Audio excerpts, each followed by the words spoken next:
We are rolling early. I always forget that this gets archived. So it just ends up with me sitting here staring while I'm waiting for it to start. So we are starting early and we're rolling. We got Dynamite starting in about 2 minutes. I don't know if you guys watched the. I got about 2/3 of the way through, and then I started having some technical difficulties getting set up for tonight. But the WWE documentary about the WrestleMania came out on the WWE channel, and it is relatively fascinating. I don't know. I am curious how true it is, like how how much kayfabe we're doing. But aside from that, like I think it's actually it's pretty fascinating. Really well done, really fun to watch. Highly recommended. So that's over on the WWE channel. And are we starting? Are we starting? Or are we just in a commercial? Let's see. Nope, we're in a commercial. So, still the Big Bang Theory. God bless. God bless you, Big Bang Theory. And your lead-in. And your not great lead-in. So yeah, I was listening to a really interesting, I think maybe they're talking about it. God, I don't know where I was listening to it. Or maybe I was reading about I guess Dave Meltzer was talking about it, about how weird it is that there's not more of a bounce from the pay-per-views for AEW. I think it's actually really interesting because, like the pay-per-view this weekend was pretty excellent.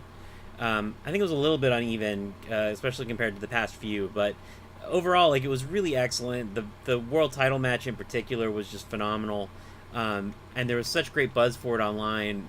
But the reality is that it seems to have almost no impact on the ratings. I'm curious, if they switch to a streaming model and if they switch to the PLEs instead of pay-per-views. I wonder if that would actually make a sizable difference, and if it would actually do something in terms of how they would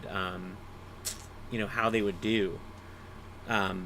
So maybe when they make their new deal, maybe that'll actually make a substantial difference.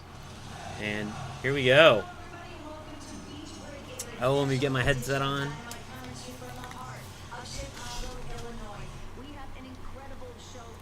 Got Renee Paquette.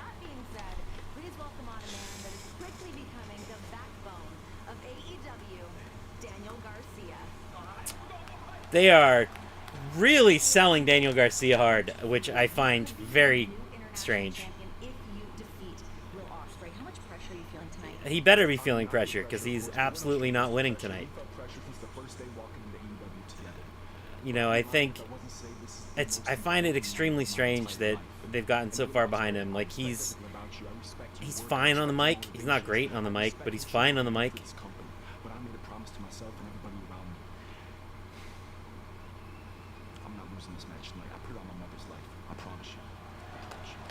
You're losing this match tonight, buddy. Woo! MJF! MJF! MJF! MJF! Let's focus on one thing at a time. We will get to that. Tonight is all about your main event match. If you have one question actually shooting about that match, I'd like to be in your corner tonight. How's that sound? I'll see you out there. Oh yeah. Hey, let's get it. Listen. I kind of thought you were full. But after everything you've done for Danny the last few weeks, you're all right with me. Aww. Aww. Oh, MJF is going to screw the hell out of them. It's going to be so nice. I find doing a show called Beach Break out of Chicago is a very strange choice, especially for a company that is based in Florida. Seems like a real odd situation. Like they might, maybe I'm wrong here, but maybe they might want to try to schedule it out a little bit and have it somewhere that's more beachy. I know that there's technically a beach on Lake Michigan, but I would not consider that to be an actual beach. Not a real beach, guys. Not really. I mean, I lived in Massachusetts and we had beaches, and even there I wouldn't really consider those a real beach. Like Revere was not a beach. I also can't say Revia without having an accent. It's like physically impossible. Yeah, getting behind Danny Garcia like he's the second coming is very strange because he's good, but he's not MJF. That's for sure. I mean, you know, yeah, it's very strange. What a weird thing.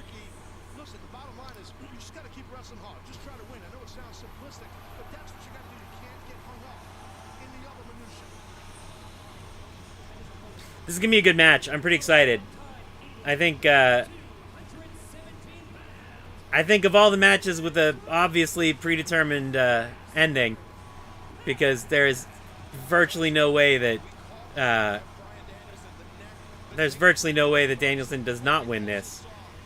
But that being said, like I think it's actually gonna be a pretty worthy match, all things considered. And we got somebody over in Twitch. Welcome. Good to have you.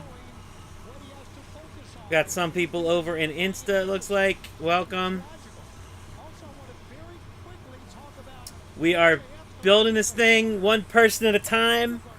I'm really glad to have you. If you don't know who I am or why you're here, I am Joshua Hale Fialkov. I am a writer and producer of television and comic books. And I like to talk about wrestling. Mostly about how the stories work and how, you know, things go from a storytelling standpoint rather than just from an action standpoint. Although when you're watching AEW, it does have a tendency to make you just talk about things from a storytelling standpoint.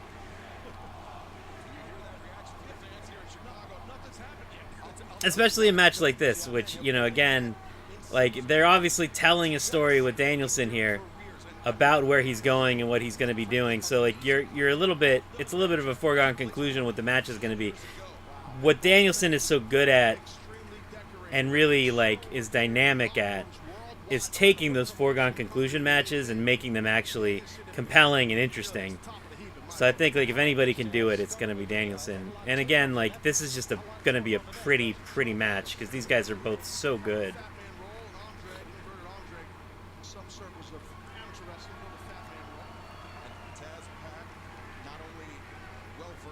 It's nice to see Pac have some personality too. Like, it feels like it's been a while. Like, he's been so flat.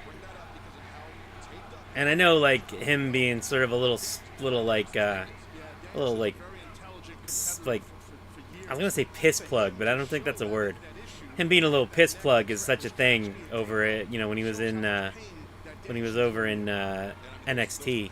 So I mean, I know, like, it's not like he's ever been like Mr. Glowing personality or anything, but since he's come back this time, like, he just hasn't had a lot of spark to him, which is weird because I think he is charming and he is so talented and he is so fun to watch, you know.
Nice arm drag. Yeah, he's just so good. It's going to be sad when he, quote-unquote, retires, although it really sounds like the guy is doing everything in his power to not retire. Like, he's really playing to the, like, I'm going to retire, but not really. I just can't have a full-time schedule. It went from, like, I promised my kid I wasn't going to wrestle anymore, it's I promised my kid I wouldn't be on the road full-time, which, as a father, I got to tell you, is not a thing that I have said to my child. Like, I'm going to move to a part-time schedule, darling. I don't think my kid, even my 14-year-old, would be like, I don't understand, nor do I care.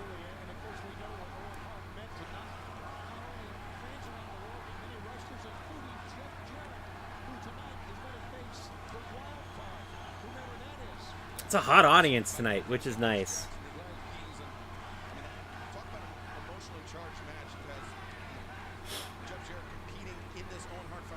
I know there were people complaining online that it wasn't a sellout, and considering like all the problems that they keep having in terms of filling the, in terms of filling the place. Oof. That's the big mystery plot for tonight, of course, is what's going on with Jeff Jarrett and his mystery opponent, who I would bet dollars to donuts is going to be a Hangman Adam Page, who's going to be a heel and aligned with the Elite, or at least he'll come out as a heel aligned with the Elite, and I would assume they're going to keep him that way because, oof, that was pretty. Hey, trading backflips. Hey!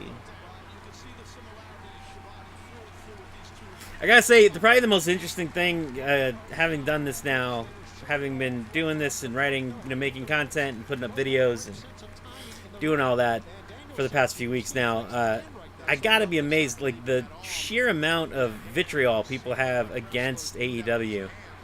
I find baffling, because just, like, I understand the difference between the two very well, as I watch all of it.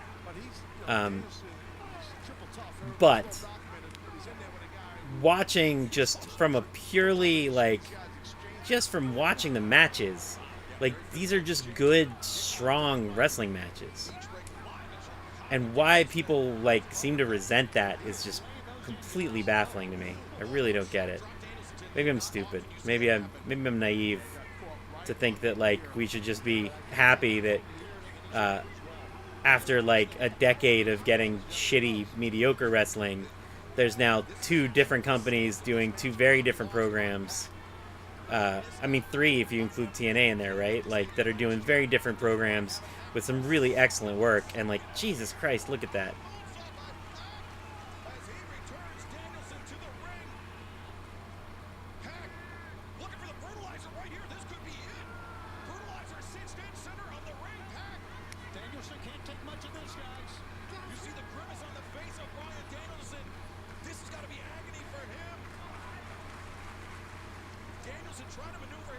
I also find it interesting that, like, a lot of the criticism leveled at AEW is that, these guys are, say that they're like someone today was commented about how it's like watching midgets do backflips. But those same people, like, watch WWE where Bryan Danielson was a gigantic star, and if there's anybody who I would consider to be a quote-unquote midget doing a backflip, it would be Bryan Danielson. I mean, that is sort of his thing,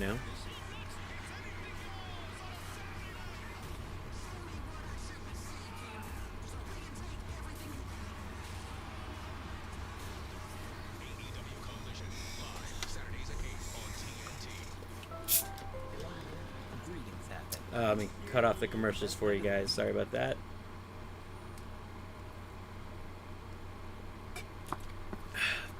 I don't know if you guys watched the pay-per-view over the weekend, but it was really, truly excellent. The highlights were many, were very, very many, but the world title match was just sensational. And Danielson's match was real good, and the women's title match, I'd still, like, I mean, I made a whole video about it. I liked it so much. So, like, I'm like a whole produced video as opposed to just me rambling on a couch, which is what a lot of the videos are. Yeah, really just fantastic work. Really, really some spectacular matches. And I think, it's interesting, like, having their pay-per-view versus the PLE that we're going to get this weekend, where, like, I can guarantee you that, what we're going to see on Money in the Bank this weekend from WWE, the Money in the Bank match is going to be really good. The Seth Rollins, Damian Priest match is going to be really good. But then everything else, I don't know. Like, I feel like everything else is probably just going to be sort of like mid-speed, middle of the road stuff. And, for my money, like, literally, because, you pay money for these things. you just get your money's worth out of an AEW pay-per-view, albeit the hours you put in are massive, especially when you're live streaming it, which is brutal. Just, brutal, because Jesus, they're long. But again, like, I think there was a total of 13 matches, and I think there was 2 clunkers in the whole thing. And weirdly, one of those clunkers was Moxley Naito, which is, just super surprising. Really not expected, but I mean, it was a real clunker. I would even argue, the other one that I would consider a clunker was probably the Jericho Trios match, but even that I think was actually, you have Samoa Joe going doing his little heart out, and I think he did, he brings it up a notch. All right, we are back.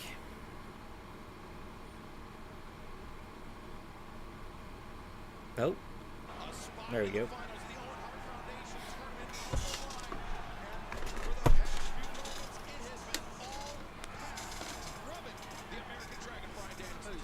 Oof.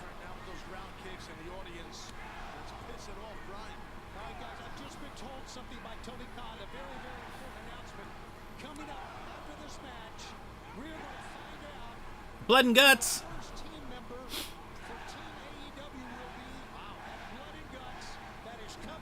I got a video coming out tomorrow about all of the about gimmick matches for Money in the Bank, and Blood and Guts is one of the Blood and Guts, or War Games as it's colloquially known, is one of the match types that we talk about in there. I don't know about you guys. I think the Blood and Guts version of the War Games match is actually preferable. Definitely leveled the playing field for sure and put Pat down right now. Let me clarify that Blood and Guts is this month. That's right, it will be not next month. I'm running out of months here. It is coming up this month from Nashville. You're running out of time. You're running out of time in general. Yeah, it sure is. Danielson maybe trying to turn the hourglass in his favor. Those are nasty kicks. I'm sure that's a metaphor. Danielson went for the knockout shot. Pack avoided it, but now the sliding drop kick. Pack able to avoid it. Danielson. This is dangerous for him. No! Psycho knee. Not quite a psycho knee, I guess. Danielson was coming in hot with that knee. I like the way he came in with the knee first instead of trying to cannonball. And Danielson now with the advantage, though. Not 100%. We saw what flew into the picture-in-picture break. Pack had that brutalizer in and then continued to punish the neck of Danielson. What are they oh-ohing about? There we go. Now you oh. That was gnarly. Thrust kick. But, during picture-in-picture, we touched on a little bit. Your history with neck injuries. Yes. Oh, wait a second. Hold on. What's Pack up to here? I don't know, but that thrust kick. Pack is up to being awesome. Is what he's up to.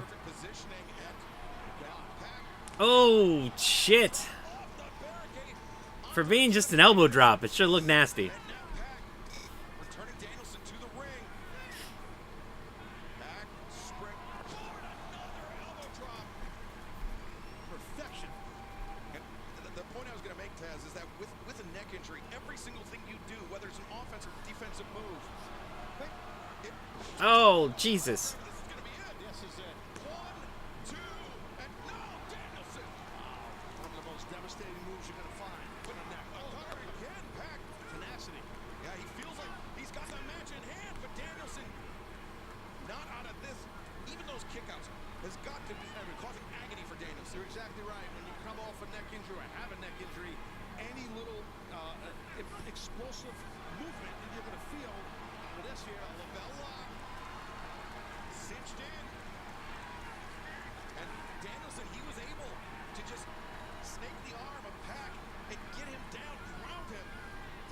Really nice. You see that, but that underscores what a great technician Bryan Danielson is, Tony. And it's amazing that Bryan Danielson can do this after those repeated kickouts. One of the, you mentioned the word tenacity, Taz. Yeah. So many great words to describe Bryan Danielson, why he's one of the great stars. No doubt. And Pac showing great match sense there as I'm a fan of the giant fat white guy in the front wearing the big black and jack shirt. Talk about how dangerous that LaBelle lock is. Think back to Forbidden Door last year, 2023. The Powerhouse Hobbs big black and jack shirt. With the LaBelle lock, and Danielson had a broken arm. Crazy, right? The LaBelle lock named after the great judo Gene LaBelle, for those that don't know. Danielson laying into shots in the corner. Pack accelerates to the opposite corner. Scores with the uppercut. Danielson, no, did not sink that. Some of this. Oof. In the corner. Great fire, great fight, great heart out of Danielson, but you can't wait for a guy like Pac. Danielson knows that. Yeah, it's real. The thing about Danielson is he always feels like he's hurt. Like he really sells so well. It's like it feels like he actually hurt himself at some point. Maybe he did, but we don't know. You never know. He turns and I don't know if Pac took a look up at the monitor or the jumbotron, whatever he did, but he knew that Danielson was up there, and he just made a desperate lunge. Oh, we got somebody joining us over on YouTube. Welcome. He's in a lot of pain, as you can see, and as you said, Taz, but if this connects, he'll be in a lot more. Oh boy, this is super duper clutch off the tippy top rope. Oh brother, Bryan Danielson, is he gonna hit it? Strong legs to push off as well. In the grip. Oof. That was pretty. Avalanche, right buster. Both men are gonna feel that, but I promise you, Danielson felt it a lot worse. Yeah, Danielson. That was pretty. His neck and this is it. This is it. The inside hook. And Danielson able to kick out. How did he kick out of that? A brutal landing for Bryan Danielson as we take another look at it. But back inside the ring, live action. Pac has ascended to the top rope. Could be thinking Black Arrow here. So he's got him positioned. Oh, so pretty. Just so pretty. Burn right there. Danielson drawing on the support of this great Chicago crowd. Pac taps here. Covering. Now top him here, Danielson. Can you get him? Danielson can't capitalize. We saw the numbness in that arm, even with the Busaiku knee. I mean, he's won matches. God, we're at like I think it's minute 20 of this match. Really thick. But you have to question Really thick match. of that move, that neck injury, as Danielson, the cover, and Pac. Brutalizer. The brutalizer. What an unforced error by Bryan Danielson. Turn him towards his head, Danielson. Oh, how about now? Pac lays out flat as he is going to advance. And I don't know how you're getting out of this here, Danielson. Good luck, buddy. Look at him. Look at Danielson fight. Danielson, the tip of the roll up. And now, transitions over to Juji Katana. No. Flattens out Pac. LaBelle lock. LaBelle lock is in, but Pac now reversals. Two. No, Danielson, the crucifix. Two. Wow. That was a great little exchange at the end there. Really nice. Yeah, look, I mean, like, again, for a match with a foregone conclusion, it is really good, and you find, like, I find myself when I'm watching him always being like, oh no, this is it, he's not gonna get it, he's going down, which is really about the best you can hope for, you know? Our ringside physician, Dr. Michael Sampson, in the ring to check on the American Dragon, Bryan Danielson. But right now, let's take a look at the updated tournament graphics. Bryan Danielson has earned his spot in the finals next week as AEW returns to Calgary, Alberta, Canada. Who will advance from the other side of the bracket to meet Danielson?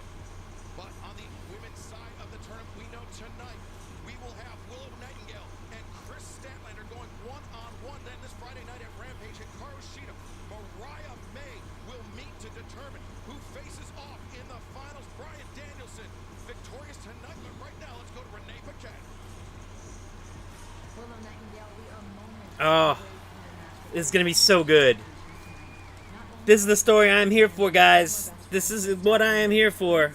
100% what I am here for. What's going through your head? Nothing matters. Smile anyway. I say it all the time. That is my mantra. I don't just say it because it looks good on a t-shirt. I mean, it does, but those are the words I live by. Life can be so miserable, and like, I'd crumble up into a ball, get in a fetal position, and cry nonstop if I didn't look on the bright side. That is my only defense in a world What are you cheering for? with a lot of pain and suffering. And so I do I mean, listen, I agree with the life is pain and suffering thing. I cheer that too. Statlander. Amen. Still only half away. You mock me because you don't know anything about that, so you just mock me.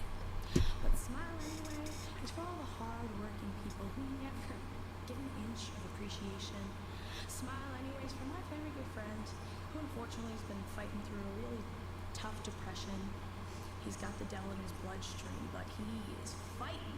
He's looking for the light day after day to make it to the next day. Smile anyways for the little girl. The one who wanted to be one of the best pro wrestlers in the world. God, she's good. She's just so good. But she got back up again. She may have lost her beloved TBS championship, but she gave it the fight of her life. And so now opportunity is put in front of her. And she's gonna kick down that door and be the first person to be a two-time Owen Hart Foundation tournament winner. And she's gonna go I believe. and she is going to become the women's world champion. So, Chris Statlander, I'm heading to the ring right now. I'm going to kick your butt and make it all happen. Why? Because nothing matters. Smile anyway!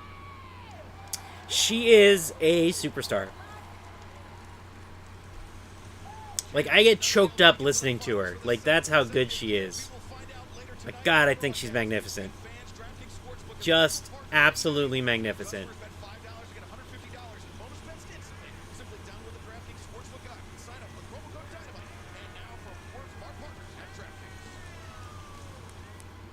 Oh, and we were out to commercial.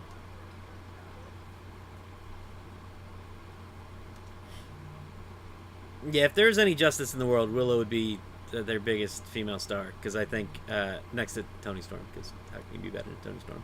But she is just absolutely magnificent. Just genuinely 100% magnificently talented. She's got, like, she's got, like, a non-traditional great look. She's fantastic on the mic. She's genuine. She's, like, heartfelt. She's fantastic in the ring. Like, God, she is just magnificent in every way. I really, really, really like her so much. I find her just so magnificent. It really makes me happy that they're pushing her and they're putting her front and center. I hope now that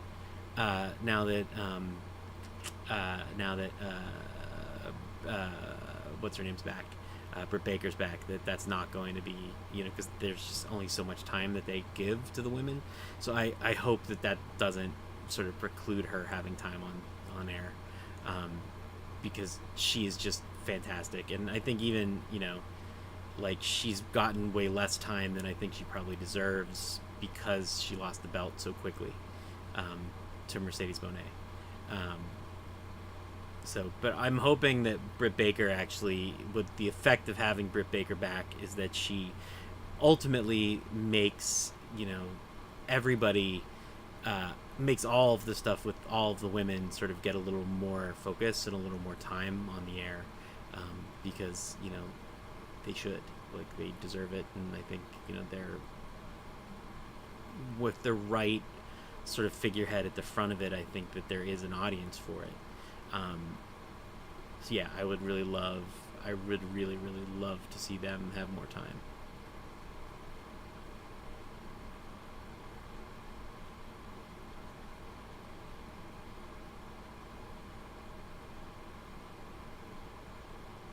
I'm going to tweet. I'm going to go tweet right now. I love this woman. I tweeted it.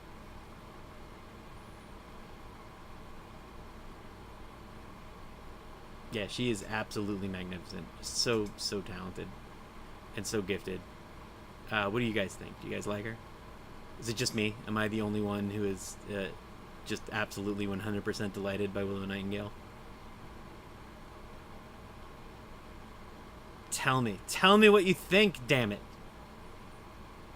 I demand answers.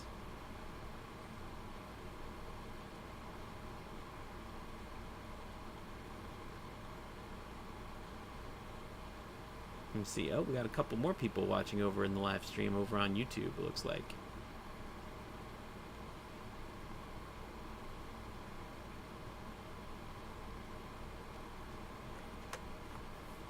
Got a few of us over on YouTube. Got a few of us over on Twitch, and a few of us over on Insta. Welcome, guys. Thank you for coming. In case you don't know, catching you up, we are watching Dynamite for tonight. Oh, I think we're back. Are we back already? Wow, that was fast.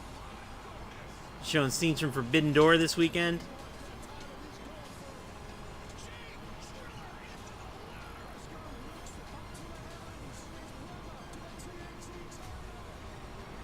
In case you don't know, I'm Josh Fialkov. I'm a writer, producer of TV, write comic books, and I love wrestling. If I could, I would pump my fist in the air, but I'm not really a fist pumping type. I just don't do it.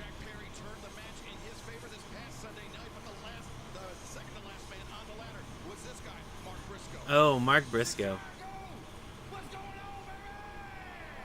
Mark Briscoe is a goddamn delight, too. Now I come here tonight representing the baddest tag team this planet has ever seen. The Briscoe brothers, a.k.a. Them Boys. Them boys! Dem boys, everybody. Can we hear it for Dem boys? Oh no! Oh no! Oh no, what happened? Oh, you're back. Now last week, I came within inches of becoming the TNT champion, but Jack Perry must have ate an extra bowl of Lucky Charms and shoved the horseshoe up his ass. Because he came out victorious in the ladder match at Forbidden Door, but that was last week. And I ain't worried about last week. I'm worried about this week, damn it. And this week is Shark Week. That's right. That's right. But when I think of a shark, I think of blood. When I think of blood, I think of blood and guts. When I think of blood and guts, I think of 3 weeks from tonight, Nashville, Tennessee. Blood and guts, Team AEW versus the Elite. And right here, right now, I declare myself a participant on Team AEW. If ever there was anybody who should be involved in a match called Blood and Guts, it is the man who just bleeds profusely from every part of his body. Boys don't know what blood and guts is. You understand what I'm saying? Ah!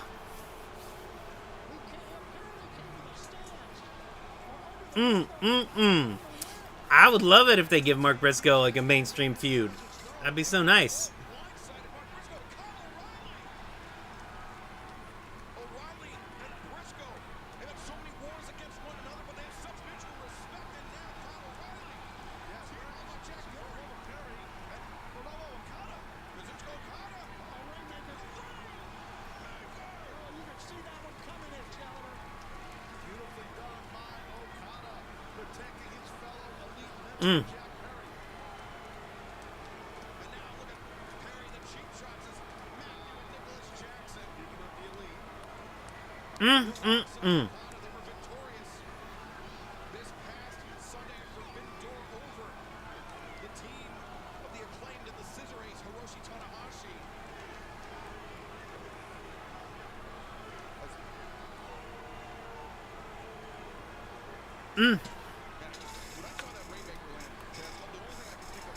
It is nice for them, you know, like, and again, I think one of AEW's biggest problems is they just don't have heels. And the 4 of them are heels, man.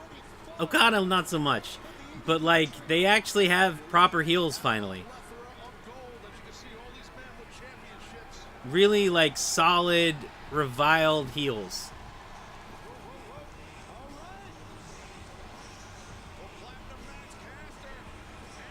Also, Billy Gunn is running like he has to be careful not to break a hip, which is delightful. How the elite scatter. All of a sudden, when the odds aren't in their favor, Tony, you're not so brave. Yeah, I think we knew that even before this all happened. They talk the talk, they got a lot of power, they've got a lot of prestige, but are they willing to fight for it? Apparently not tonight.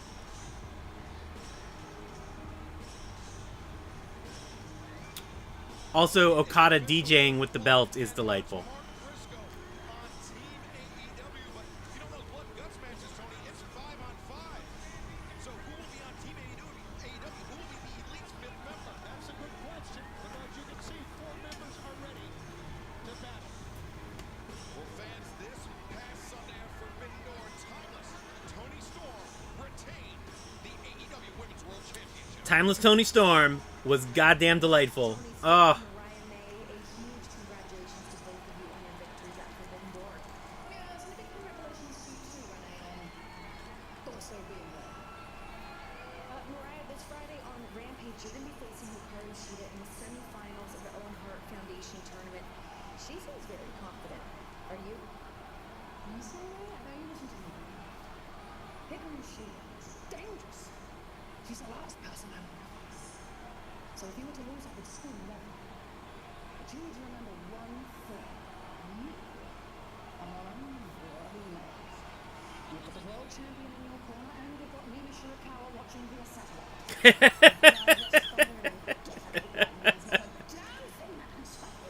Now, if Mariah were to Baby steps remain, as this is a lady at a stage. Now go on, say the line. Chin up, tits out, and watch for the shoe. That's my power. just magnificent. Just magnificent. Oh, this is gonna be so good, guys. This is gonna be so good.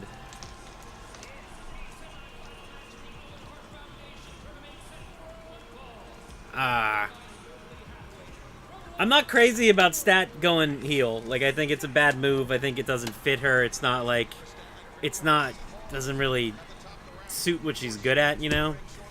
Like, it is certainly not what I would have chosen for her if I had my way. But, that being said, anything that gives Willow a place to feud and a place to be a star, and the two of them together are excellent in the ring. Like, they're so good in the ring that I think it's fine. I think it's worth it. You know, I don't mind. I don't mind having them together. Oh!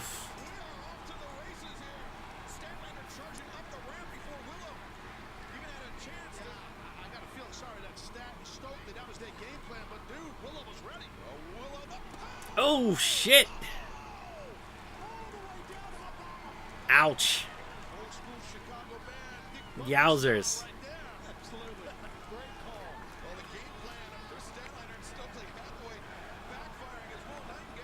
God, listen to that audience, too. Like, they are just all in for her. Pardon the pun.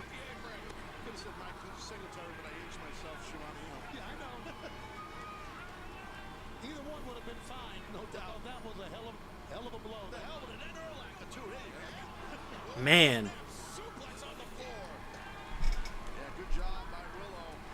Oh, we got a bunch of people who came in over on Instagram. Hey, guys. Sorry, it's really hard to keep track of where everybody is.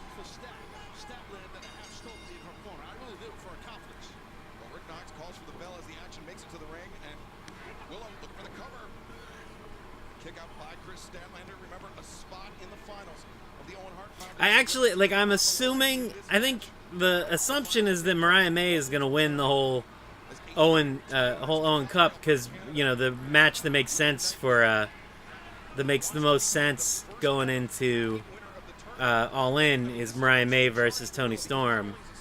But that match makes me so sad at the same time.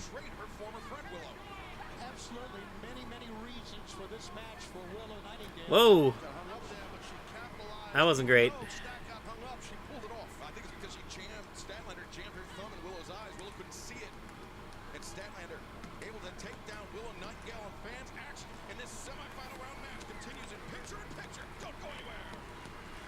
Yeah, like I don't know that any other match makes a whole lot of sense going into All In. I mean, that's the one that has the most story behind it, at least, and so therefore is going to have the most heat behind it.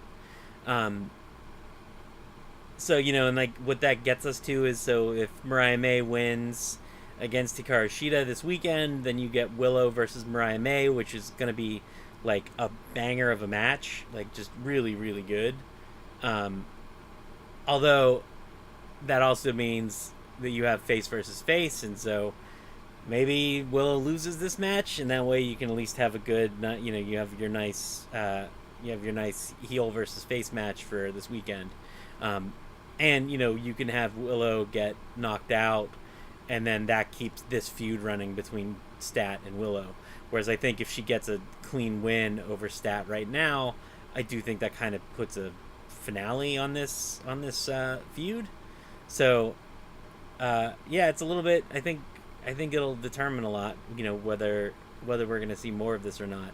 I think your problem with doing like the friend betrayal story is that they're finite, and it's always going to be finite for one of the two, right? And I think that like the reality is that this story is going to be good for Willow, but it's not great for Stat. And Stat is so good and so talented. I think she's super charming, but I think that's all with her as a face. Like with her as a face, you get all those things. With her as a heel, I think you lose so much of what makes her charming and impressive. And I think once she's done feuding with Willow, I think you're going to lose a lot of that stuff. What's also a real mystery to me is why they didn't team her up with Trent Beretta when Trent Beretta and Orange Cassidy split. I mean, that's like a natural, obvious team up. Like, it just makes sense to put them together as a couple, and then you can do Willow and Orange Cassidy too. And you don't even have to do Orange Cassidy and Willow right away. Like, you can build to it over time. So like it's a real confusing choice not to put them together. It just makes more sense than putting Trent Beretta as another member of the Don Callis family, because there's already too many members of the Don Callis family, and it doesn't really. I don't know that Trent Beretta really brings them anything, and I don't know that they really bring Trent Beretta anything. Like, I think he's just an appendage for them. Yeah, I don't know that. I think that's a pretty questionable decision that I suspect will be forgotten about. It'll be like another one of those just sort of like slowly over time undone. Although I don't think he's gonna go. I don't think Trent Beretta is gonna go become a face anytime soon. Tournament, or will it be last year's winner, Willow Nightingale? Willow just landed an emphatic high boot on Statlander. And reversal into the ropes. Statlander got on the apron now. Good counter. Oh. I don't think outside's where Willow wants to be against Statlander. Just an opinion here. What we saw in the early going, even before this match started, Chris Statlander tried to get the jump on Willow Nightingale, but Willow turned it around with 1 pounce. But, Willow. She's holding on for life right now. Yes, the German suplex been that dangerous. Oh, boy.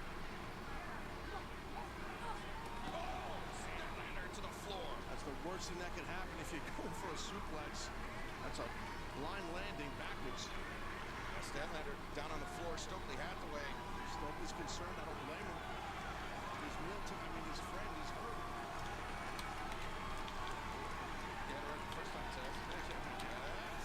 Oh, beautiful. Statlander gets flattened by Willow Nightingale. And Willow picking up the pace. Willow up to the middle.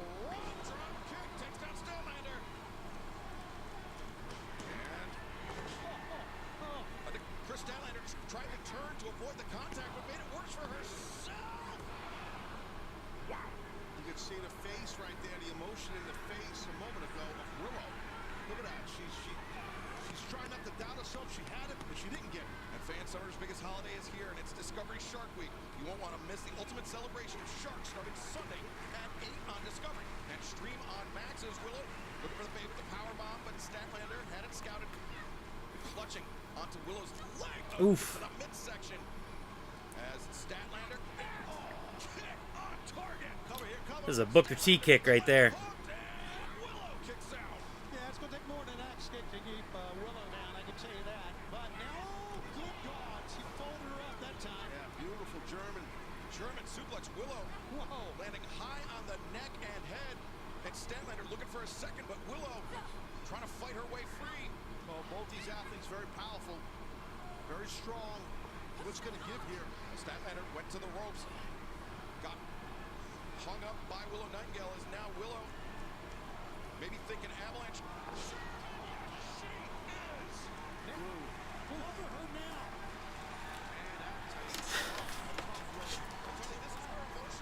now. Oh, she's so good.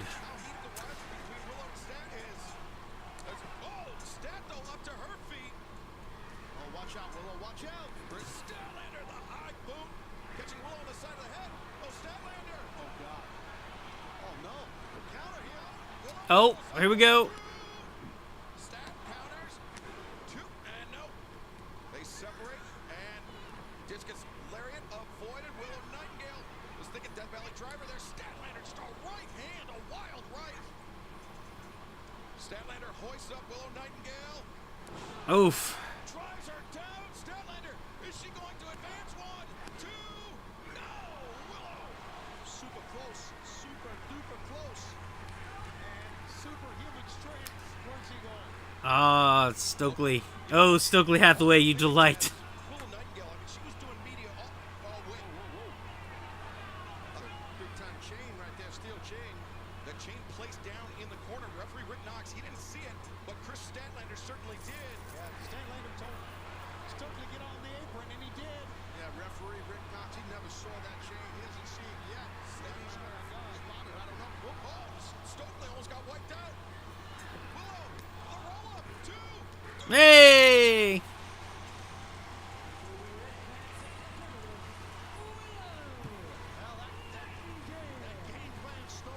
I'm surprised they don't let Stokely just take the bump. Like, they should really just let him take the bump and call it a day. It's a weird choice. Advancing to the finals of the Owen Hart Foundation tournament, and now Willow finds herself one step closer to Wembley Stadium and all in London. As we take a look at the updated brackets, Willow Nightingale advancing to the finals next Wednesday night, and this Friday at Rampage, we will find out, will it be Willow and Mariah May or Hikaru Shida next Wednesday night? And coming up later on tonight, Jeff Jarrett will face the wild card in the last remaining first-round match in the Owen Hart Foundation men's tournament. And right now, our colleague, the remarkable Renee Paquette, is standing by. Jeff, this is obviously a very emotionally charged match for you, but on top of that, there's a big question. I find this entire stable to be the weirdest thing To prepare. in all of their... Jay Lepel's the delight. Renee, the important part is that tonight we have never seen Jeff more prepared for anything in his entire life, because tonight is more than just about wrestling. Tonight is about honoring one of his best buddies, one of his best friends, Owen Hart. And we are to commercial. Ah. How's everybody doing? You guys all hanging in there okay? Doing good? Alright. No complaints? I mean, you can complain. It's alright. I don't mind. I can listen to complaints. I like complaints. I like complainers.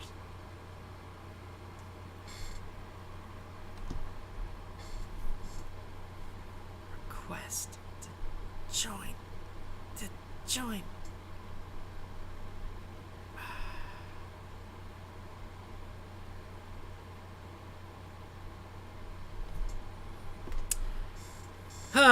This is the most exhausting thing I do week in, week out, guys. It is nonstop.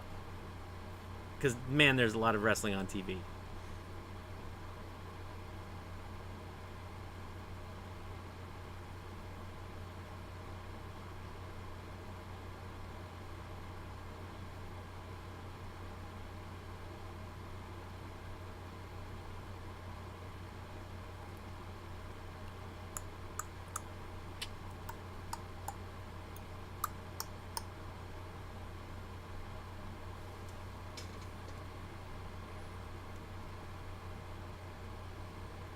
Yeah, I don't know who else. I mean, I don't have any theories beyond Hangman Adam Page for who this person can be, who this secret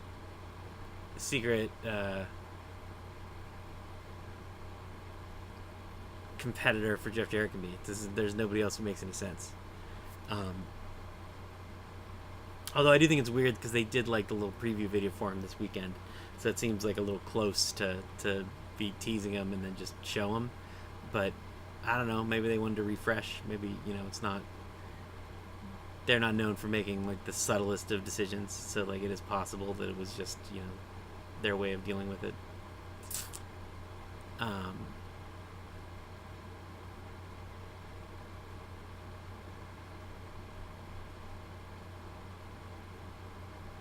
That is just, yeah, it's probably the closest, that's probably the safest bet, I think.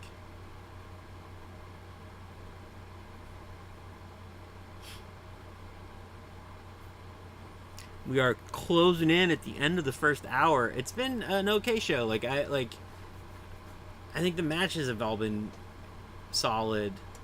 You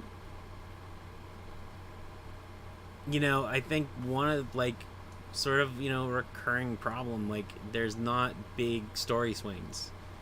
And it does feel like there needs to be big story swings on this episode. But I don't know what those look like necessarily. Back live on Dynamite. There's a reason we come back to Chicago many, many times. Some of the greatest wrestling fans in the world are right here in Chicago. And now, ladies and gentlemen, please welcome back with me to Dynamite, the one and only Dr. Britt Baker.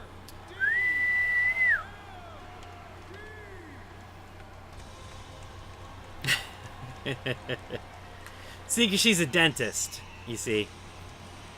It's nice to see her back. I do hope that Britt Baker coming back means that her husband is coming back soon, too. That Adam Cole is on his way back. She looks great. She is ripped. She has been working out with DDP, apparently. Which, if you're following along with the initials, that means that DMD hangs out with DDP.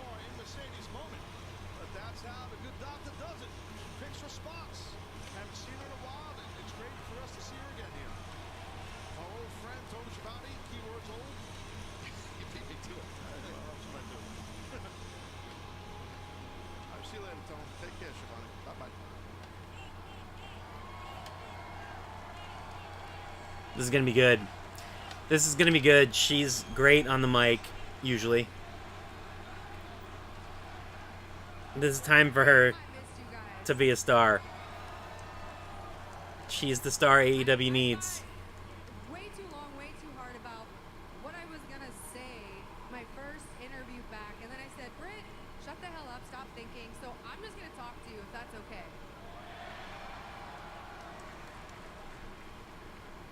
I'm going to talk to you about three things that we all have. And that's a past, a present, and a future. Our past is our lesson. Our present is a gift. And our future is our motivation. Let's start with the past.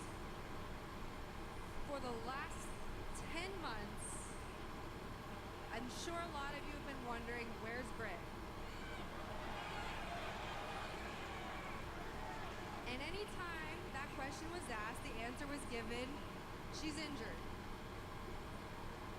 Yeah, but I think you guys know me by now to know that it would take more than a couple herniated discs and a torn hip labrum to keep me away from this place. Back in November, physically, yeah, I was banged up, and mentally, I was probably running on empty. But every time I looked myself in the mirror, I said, I'm good. Until one day, I wasn't. Because one day, I started feeling really sick. And the room was spinning. My vision This is good. was blurry. Come on. My right arm was tingling and numb, and it was, something didn't feel right, but I looked at myself in the mirror and I said, I'm good. I tried to open a bottle of water, and I couldn't. And my entire right side stopped working. To sum this story up, I spent a week in the hospital with a diagnosis of a TIA, which is a transient ischemic attack. And the doctors explained that to me as an instance when your brain is not getting enough blood for that moment, and it is a major warning sign for a stroke, so much that they call it a mini stroke. And at that moment, I looked at myself in the mirror and I said, Britt, you are not good. And I told Tony, I need to stay home. I need to get myself right. And he said, okay, Britt, let me know when you're good.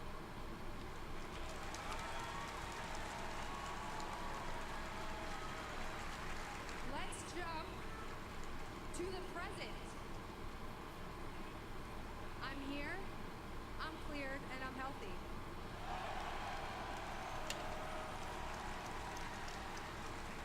But I have to be honest with you guys, in my entire professional wrestling career, I was never more nervous than I was Sunday night at Forbidden Door. And you're probably wondering why. All you did was stand at the top of the ramp, Britt.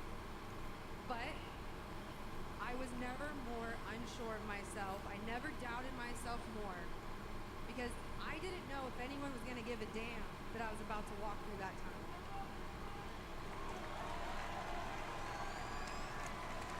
And you're cheering right now because you all have felt that. You have felt the fear of rejection. And it's irrational, but it's persistent as hell. And the fear of rejection is often worse than the rejection itself. But vulnerability is showing up even when we have no control over what's going to happen. And Sunday night at Forbidden Door, when I needed professional wrestling, when I needed all elite wrestling, when I needed you, you welcomed me back with open arms and DMD chants. And for that, I will She's real good. always It's not the promo I would have be in expected your corner. or necessarily Because at the end of the wanted. day, I'm one of you. And I mean that from the bottom of my heart. You know, Let's go to the future now, which is your motivation. And I'm going to leave you with this. When you are going through a hard time, go through that shit. Be present and feel all of it, because if you do, it's going to make it that much better when you get to the other side. And you will. We all will. Because we all possess the impulse to be elite. And speaking of elite, I have to bring this up because I heard we have a new female face of All Elite Wrestling. And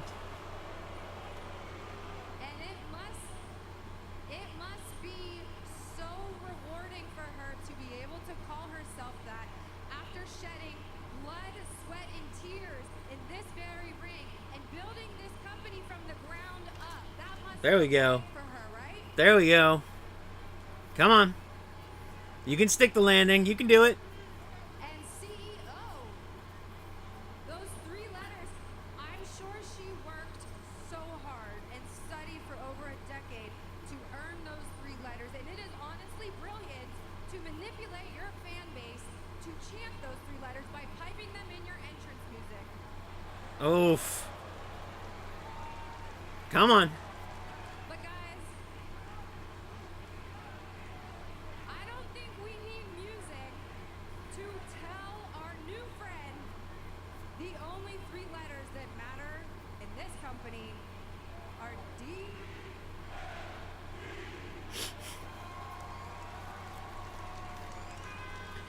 I think it wasn't quite what one expected. It wasn't quite the promo you expected, but it's pretty good.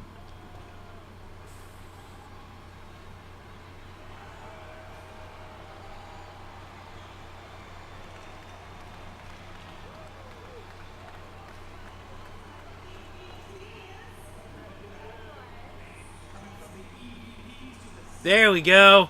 Finally! I can't believe it took this goddamn long to put them together. Could actually get behind. How about that, huh? And hey, your championship celebration is ready. Let's go. Look at that. All right, guys, get the ring ready. Get the props going. Let's go. Come on. Keep it up. Get to work. Let's go. Keep the action. Keep the energy, everybody. Let's go. Let's have a great show. Where would we be without Matthew and Nicholas Jackson? Looking off the monitor here. I can't believe that it took them this long. The balloons and Now with somebody's in the ring. Come on now. the championship celebration apparently is going to begin while Britt Baker's still in the ring. This is typical EVP stuff. Next up, the disrespectful to our returning Where did she get the robe? former AEW Women's World Champion. She's an original here at AEW Foundation Tournament winner, day one. Correct. Yeah. And who not that long ago, her career was in jeopardy, as you heard. Well, there is Mercedes. That's not to take anything away from Mercedes Moné. This past Sunday at Forbidden Door, had an incredible battle with Stephanie Vac-Burr. And there you see Mercedes as the TBS champion and the New Japan Strong Women's champion. And You know what I like about this, Excalibur? Britt's not moving. She's holding her ground through all of this. And I guess Mercedes thought she would just leave and give the ring to Mercedes. yeah, that's not how Britt is. She's feisty, but so is Mercedes. So let's see how this thing evolves.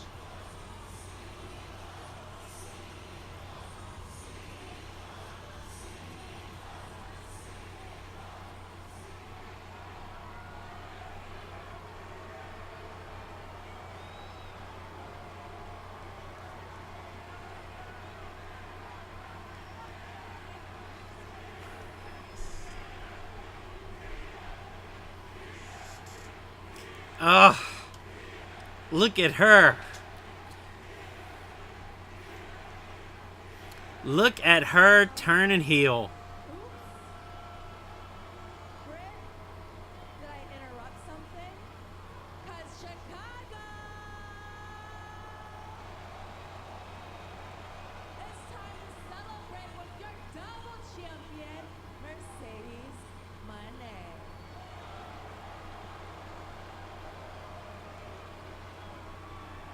I get it. I outshined your moment at Forbidden Door, so now you're trying to outshine mine. Britt, what you do is so irrelevant to me. But if you want to talk about Forbidden Door, let's talk about it. The place, the pay-per-view I made famous when I became a double champion. You know, Britt, I should have known you would try to come out here and steal my spotlight.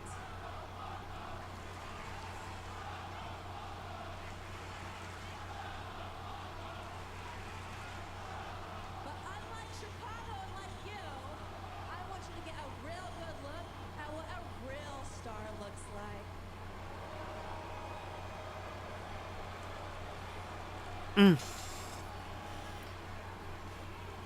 All in. All in, Mercedes. I wrestled at the first All In right here in Chicago. I was the first female to go all in on All Elite Wrestling by signing my name on that contract. I wrestled at All In last year at Wembley Stadium when your ass was looking like a broken bitch with a broken leg in the stands. So I want to face you at All In.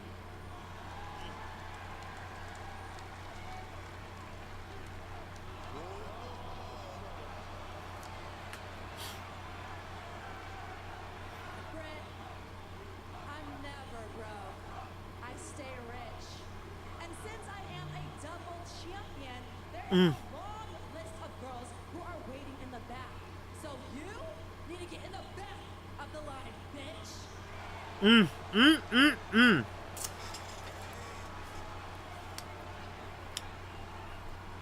This is some WWE shit. What line?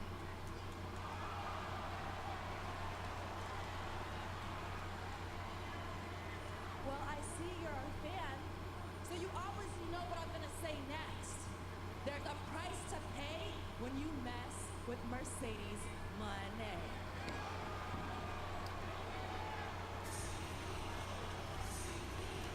Wow. That thing got hot real quick. Look at these two, man. Cold-blooded. This is going to be a very interesting situation to watch develop. But fans, let's take you back. I can't believe it took that long to turn Mercedes Moné heel. Pivotal moment in our main event, the AEW World Championship title match. It looked like the path was clear. It looked like Will Ospreay was going to defeat Swerve Strickland. The referee was taken out, and Don Callis offering the screwdriver to Ospreay, and then I believe embellishing, playing on Ospreay's love, his trust for Don Callis, and unfortunately for that, it played out to be Will Ospreay's undoing. And right now, let's go to Renee Paquette standing by. Will Ospreay tonight your Oof. championship He looks rough. against Daniel Garcia.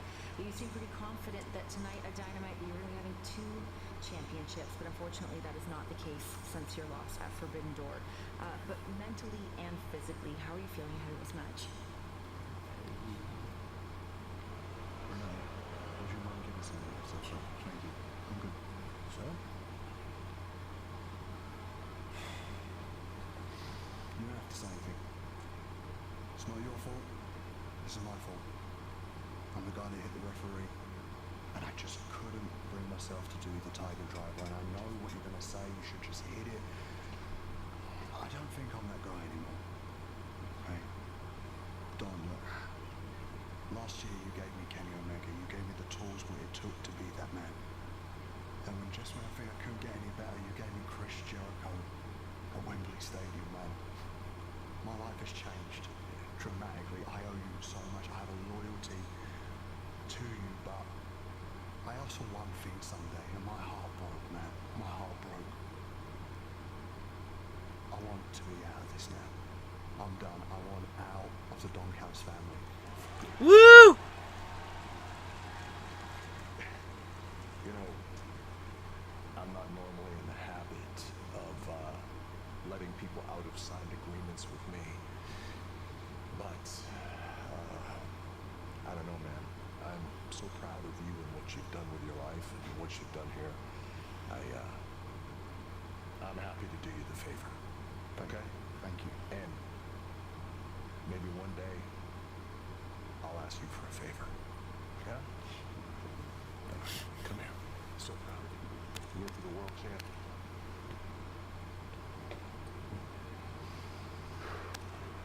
Okay. Thank you. All the best. Come on, Kyle.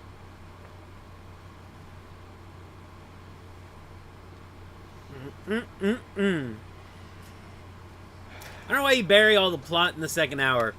Like, you should be spreading the plot out, guys. Tonight, our main event, Will Ospreay puts his international championship on the line against Daniel Garcia, and MJF will be in Garcia's corner. Ladies and gentlemen, the AEW champion, the Learning Tree, Chris Jericho. Well, once again, let's take you back to this past Sunday at Forbidden Door. Big-time trios match featuring the Learning Tree, Chris Jericho, Big Bill, and Jeff Cobb, their hired muscle. But it was booked. Yeah, the weird. Yeah, they always have weird pacing issues. Like, that should have been somewhere in the first hour. I don't know why you would put both of those scenes back to back like that. The cameras on Jericho. There's much security here at the desk. Right on our table. What's going on? Bunch of security, I would say, to put it lightly, man. Yeah, they won't mean mugging me. I don't know what the deal is. Hi guys! I wasn't on Look at Jericho being over. How weird is that? because you know me. I gotta have my TV time, right? Am I right? I also wanted to talk about what Hook did on Sunday. He broke the cardinal sin of the wrestling business when he stole somebody else's finish, namely mine.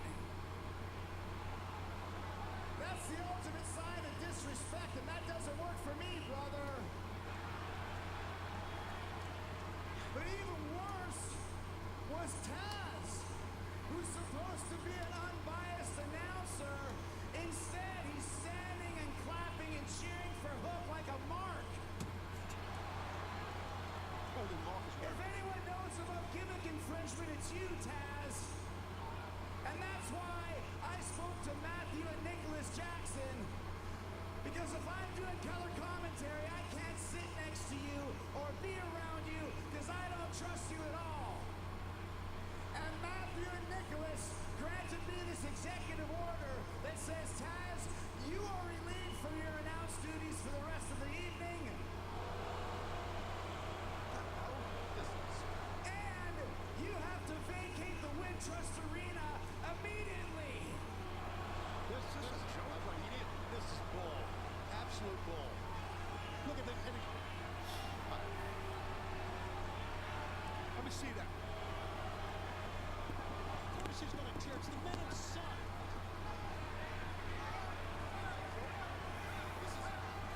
I've never experienced anything. This has never happened ever in all my Thanks, years. guys. Bye, Taz. He's got to what end? To what end? This is. Bye, Taz. Well, I guess Chris Jericho is going to do us the pleasure of joining us on commentary. This is a trios tag team match set for one fall with a 20-minute time limit. Introducing first from Huntington Beach, California, weighing 310 pounds, Samoa Joe. Well, Chris, you've kind of stooped to a new low here. It's not a new low. When Taz is supposed to be an unbiased commentator and he's cheering and screaming against me, I'm not going to take that, Tony. Joining you from Tokyo, Japan, weighing 209 pounds, who wrestled Katsuyori Shibata. Take a look at the signed order from the EVPs. Taz is now banned from the Wintrust Arena. This order includes any and all areas of the arena. Taz will need to remove himself from the premises, or he'll be removed by AEW security. It's very thorough, Excalibur. And here comes the guy who broke the cardinal sin in pro wrestling and stole my finish. From St. Mark's Place, weighing 201 pounds, he is Hang on 1 second. At the learning tree, weren't you teaching him things? I was teaching him, but I'm trying to teach him respect, and you don't steal another man's move, Tony. You've been in the business since the 50s. You know this. Well, nonetheless, Chris, Hook did use that Judas effect, and he picked up a huge trios win over your side at Forbidden Door live on pay-per-view. You can't argue with the results. I'm not arguing. He did learn from me. I taught him a lot, but Samoa Joe is untying all the great knots that I taught this book. their opponents, Cage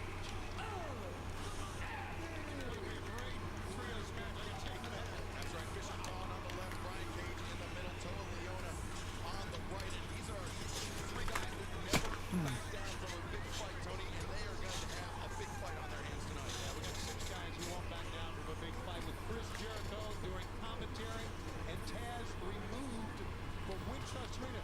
Not just removed from the broadcast location, removed from the arena. I'd say that Taz learned a lesson from the learning tree tonight, and a valuable one. You have to be unbiased when you're sitting at this desk, not standing and cheering for your protege. Yeah, you've never done that before, Chris. I would never do that. I'm a consummate professional. Excalibur. All right, Samoa Joe's not going to back down from a guy the size of Toa Leona, I can tell you that. Power elbow time, center of the ring, Joe with a slight height advantage over Toa Leona. The elbow strikes with Joe, battering him back with some of his own. It's a heavyweight battle in front of us right now. And Leona, though, back elbow. Yeah. Chris, you want to talk about For an episode that's supposed to be sort of like a hard-hitting, all go episode, it's weird to do a filler match. Like, we really don't need it, you know? Celebrating his legacy of kindness, compassion, and community. Available online only from champsports.com. You know what I just noticed?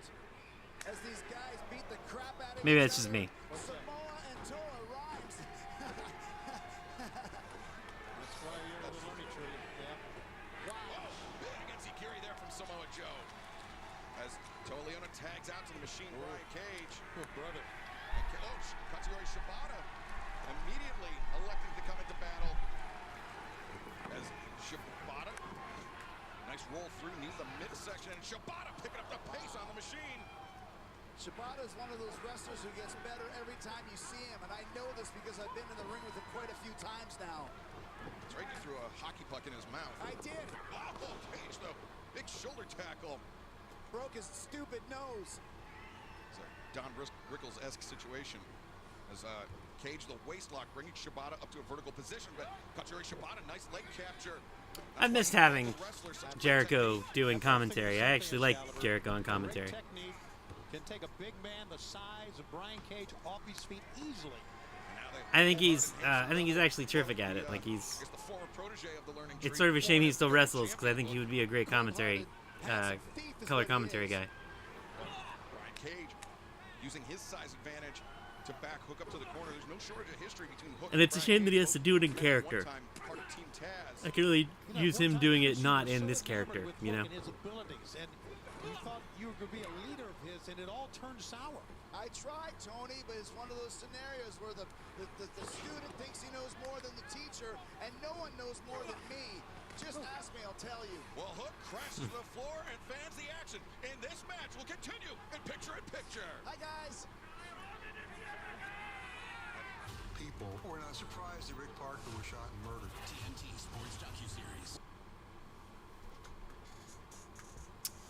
Oh, the commercials, guys. They just never end. They just never end. Yeah, you know, I like it's when you're doing this many. I guess like every match is sort of a barn burner, so I guess you get to do one sort of filler match. But I don't know what the point of the filler match is. I guess that we're still building the trio. But to what end? Because you can't do anything. Sorry, you can't do anything with Jericho. Because Brian Keith, is that his name? Is still hurt, so you can't do a full trio back and forth with them. Unless he wasn't really hurt and it was just a work in order to have them have, to have a New Japan guy with them for the show over the weekend, which it might have been. I'm not sure actually.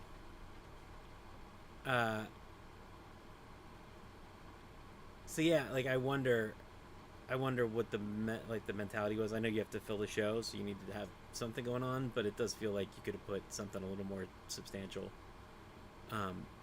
Like at least they're not local jobbers, but you know, like it is Brian Cage and the Gates of Agony, but like it's not, again, like I want this episode to be story forward. Like everything we're doing should be about moving story and building story, not about just not just about filling airtime. And this feels like a story that's just filling airtime.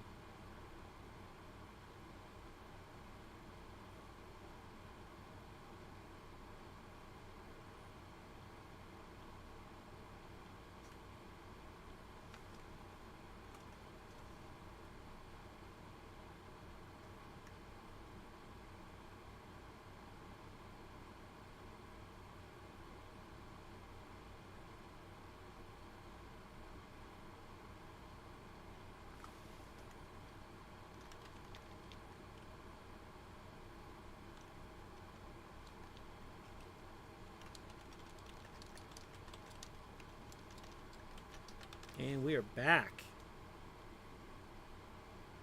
Shark Week. We are joined at the desk by the learning. Also, not much of a Shark Week tie-in going on. Age of Agony, Bishop Khan, Total Leona, and Brian Cage take on the trio of Katsuyori Shibata, Samoa Joe, and the former FTW champion Hook. And let's remind everybody that still to come tonight for the International Championship, it will be Will Ospreay going up against Daniel Garcia. And the MJF is going to be in the corner of Daniel Garcia. And yes, we have an overrun. We're going to stay with it as long as it takes tonight in our main event. Oh, Total Leona, he tried that pop-up into the Samoan drop. Katsuyori Shibata had it scouted. Now he's on the back of Total Leona. Dangerous spot to be in. Oh, but he goes through right over the top rope and makes the big tag to Hook. And Toa's momentum carried him over the top. And now the tag made to Bishop Khan as Hook. Oh, nice drop step there. Elbow strike to Cage. And now one takes Khan off his feet. Look how much Hook learned from me. He's taking these big guys off their feet like cordwood, stacking them. I don't know. I think that's athletic ability. Look at that. Oh, my God. Hook, he knows he's at a size disadvantage against the cage of agony, and so he's throwing his whole body into that, but now Toa Leona, Hook finds his feet, uppercut though, and Bishop Khan, fireman's carry, gut buster, the cover, 2, and Hook able to kick out. Strong legs by Hook, strong hips, pop that out. If Hook had the Yeah, like I guess it establishes a good win for them. Yeah, I don't know. It's kind of a head scratcher, guys. I don't know why. I don't know why they're doing it. always teaching, Tony. Yeah, I know. Look at Hook here. He's fighting these guys that are twice his size, but he's got twice the strength, it seems. Oh, wow. Right. Hook driven down. Yeah, I don't know what you get out of this. Cover and Samoa Joe, they're on the spot to break it up. I like the fact that Joe has become really a mentor to Hook. A real mentor to Hook. Samoa Ross, ring, shoulder block, but Katsuyori Shibata comes in, sends Toa to the outside. Big kick to the face. And Cage, the knee strike into the jaw of Shibata. Shibata laid out flat. Cage charges in. Some Hook there, waiting with the elbow. Now Hook. Oh, trouble. And oh no! There's DDT. What a counter that was. That was a DDT. It was a DDT, It was Chris. an excellent job by Hook. And now Hook making the crawl and making the tag to Samoa Joe. Listen to the crowd go crazy for big Samoa Joe. Look at this. Well, that power slam was no joke as Joe ducks out of the way of the elbow drop. Yeah, friendly fire on that one. Can he take advantage of it? Joe reverts to the corner. STO out of the corner. And Manhattan drop on Cage. And the high boot takes down the machine. Katsuyori Shibata and Hook into the ring. Samoa Joe calling the plays here. Here comes the train from the Samoa Dojo. Joe in courtesy of Katsuyori Shibata. Toa Leona down in the corner. Big drop kick from Shibata. And Double suplex. Shibata and Hook. Oh, suplex Samoa Joe sits out with a senton. 1, 2, and Khan there to break it up. They made the save. This is unparalleled analysis from the learning tree. It's tremendous. I'm learning so much. Look at this. Thanks, guys. Look at this. Taz would literally never said any of these things that Chris is saying. He doesn't have the knowledge of the learning tree, but look at these 3 guys here. As oh wait, Cage of agony, no. as Hook dragging down Khan into red rum, the Kikina clutch from Samoa Joe and Katsuyori Shibata. He's got Cage all tied up, and that is it. They choked him out. That is pretty cool. I love the the triple tap out's always fun. Great adaptation by Shibata, Hook, and Joe to turn the tables in their favor and win the match. What do you think of that one, Chris? I think they did a great job, and I'm going to congratulate them now. Great show of sportsmanship, huh? Wait behind. From behind. Big Bill and Brian Keith with the chairs. Joe and Shibata didn't see it coming, and now, look at this. Hook being isolated by Chris Jericho. The redwood and the bad apple. And Brian Keith just stripped off that sling. Was there anything wrong with Brian Keith's arm in the first place? No, there was not. It's all a part of this. Is all a big plan. I mean, come on. Well, there you go. Look That at answers that. Look what's going on. Oh, now Keith, if he wants to injure the arm of Katsuyori Shibata, And Chris just taking that FTW belt. whipping Hook with that FTW championship, the For the World championship. And remember, Taz, he's been taken out of the building. He's not in the Wintrust Arena. He doesn't even know this is going on. That is steel on spine. And Hook is just those right hands from Jericho. This is just a flat-out mugging, Tony. This is horrible. And you know what? This is all premeditated. This is all planned. Yeah, it's meh. That's why Jericho wanted Taz. The whole storyline. A favor from Matthew and Nicholas Jackson is,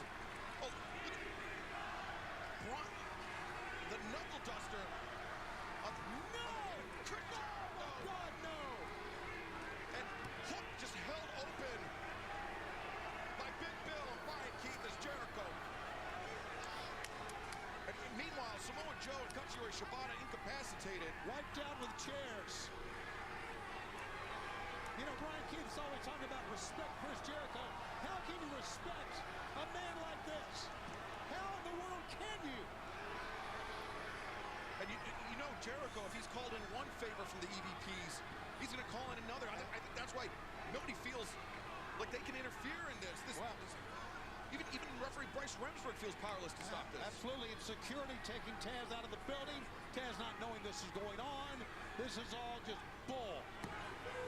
And this is what we've come to expect from the learning tree. Of course. Disingenuous. The way he talks. Here, you know it's... Oh, God. Big Bill, no.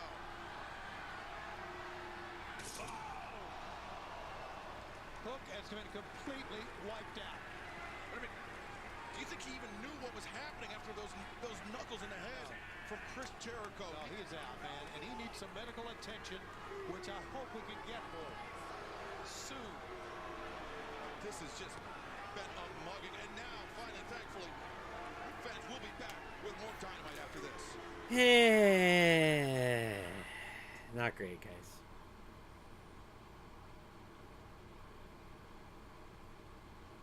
Not great. Not great. Could live without it. It certainly didn't need to commit that much time to it. It could have. I actually would have probably preferred if they fought jobbers and just got it over with. Just had a bunch of local guys and did a short match followed by that segment. Like, you just don't need. You don't need to spend that much time on it. Maybe that's just me.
I think it's weird not to have Swerve, not to put Swerve out there too.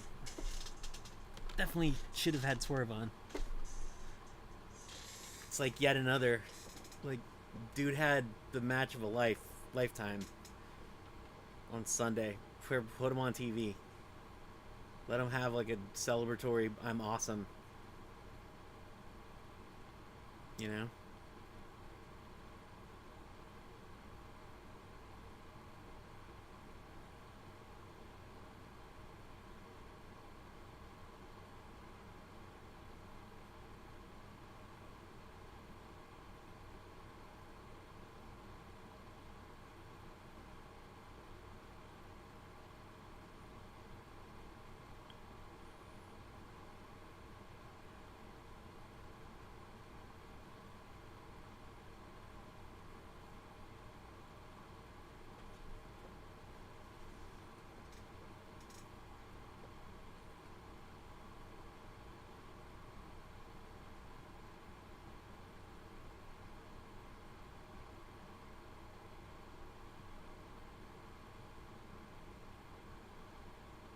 And we're back. The following is a first-round match in the Owen Hart Foundation Tournament at 4-1 Ball. Introducing first, from Nashville, Tennessee, weighing 216 pounds, the last outlaw, Jeff Jarrett. The winner of this match will go on to face Jay White in the semifinals. But Tony, you've known Jeff Jarrett for a very long time. You can tell just by his facial expression, his demeanor, the gravity of this moment, this opportunity, not lost on him. I've known Jeff for decades, and to him, just being in this tournament means so much to him, as he's mentioned many, many times. And it's not the same Jeff Jarrett, the same demeanor. As a matter of fact, he has walked down. His crew came to the top of the ramp, and he's walked down here by himself. And now we await the EVP's pick as the wild card. Remember, Matthew and Nicholas Jackson. Who's it gonna be? His competitor. Yep. Yep. Yep. Yep. Yep. Yep. Yep. Yep. Seems about right. Seems about right. holy smokes. Yep. Heel Adam Page. I wonder if heel Adam Page is gonna go all the way to All In.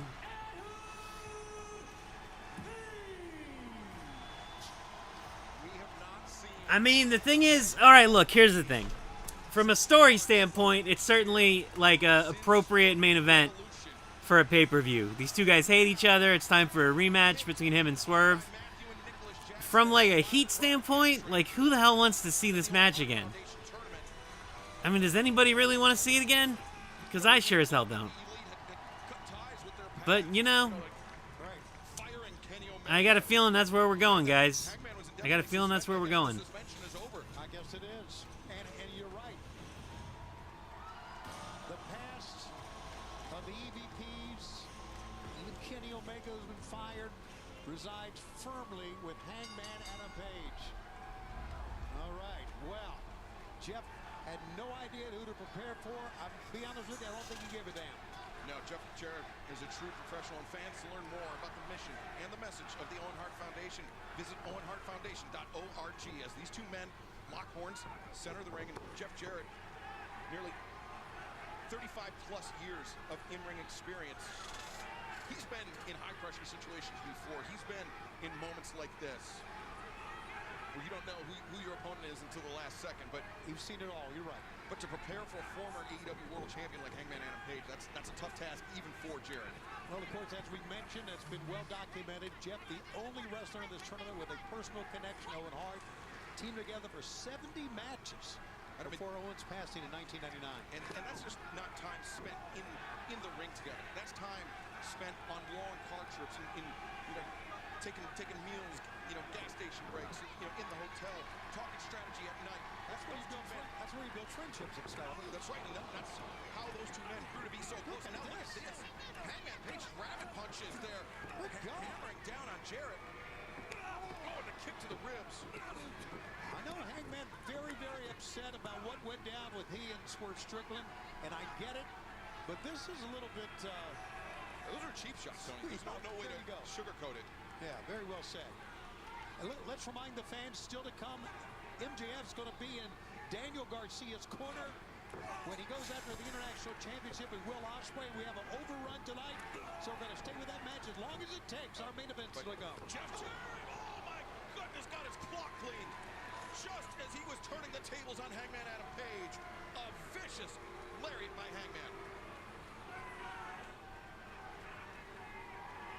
Wow, Hangman, he's swinging for the fence. That was a go for broke lariat. If he missed that, that could have backfired tremendously on Hangman. Hangman, the fallaway slam, Jarrett.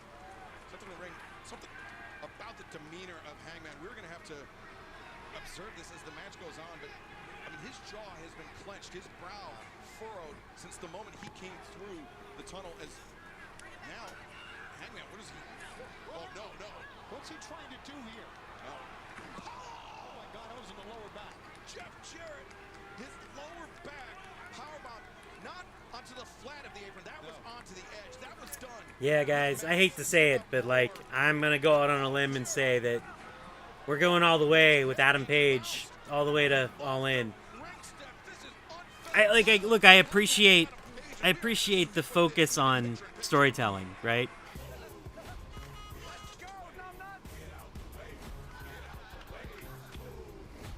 Am I gonna be on television? Are the cameras gonna come out soon?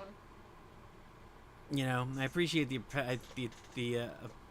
attention to storytelling for a change. Like, that's nice, but who wants to see it again?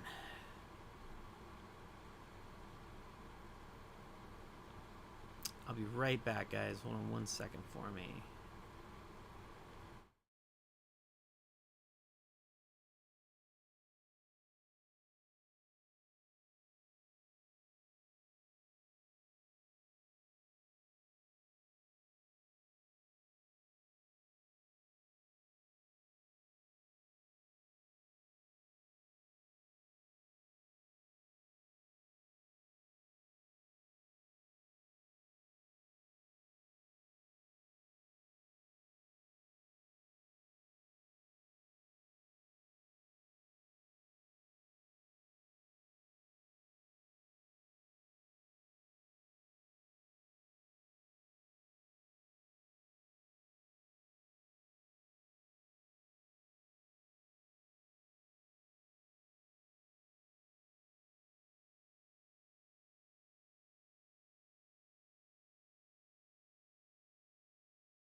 Sorry, guys. Sorry about that. I was having a little technical glitch, and we're back. First round match of the Owen There we go. Hart Foundation Men's Tournament. Hangman Adam Page, the wild card, facing Jeff Jarrett, Owen Hart's friend, his traveling partner, his brother, so to speak. Jeff Jarrett so motivated in this tournament, and Hangman Adam Page just seems motivated to destroy Jeff Jarrett. That's what he's trying to do. Good call that he's trying to destroy Jeff Jarrett. Look at that. He's biting the man in the freaking forehead. Yeah, this seems And won't let go. about more than winning for Hangman Adam Page. Is Jeff Jarrett, he's been putting up a very valiant struggle against Hangman. Damn right he has. And you know, Tony, oh wait, Hangman, is he thinking Deadeye on the apron? Jarrett finds his footing, and Jeff Jarrett, Come on. the stroke, Yes. on the apron. Roll his ass in the ring. Come on now. The window of opportunity is open for Jeff Jarrett. Tony, I never thought in a million years I would be cheering on, I would be rooting for Jeff Jarrett. Yeah, well, you know what?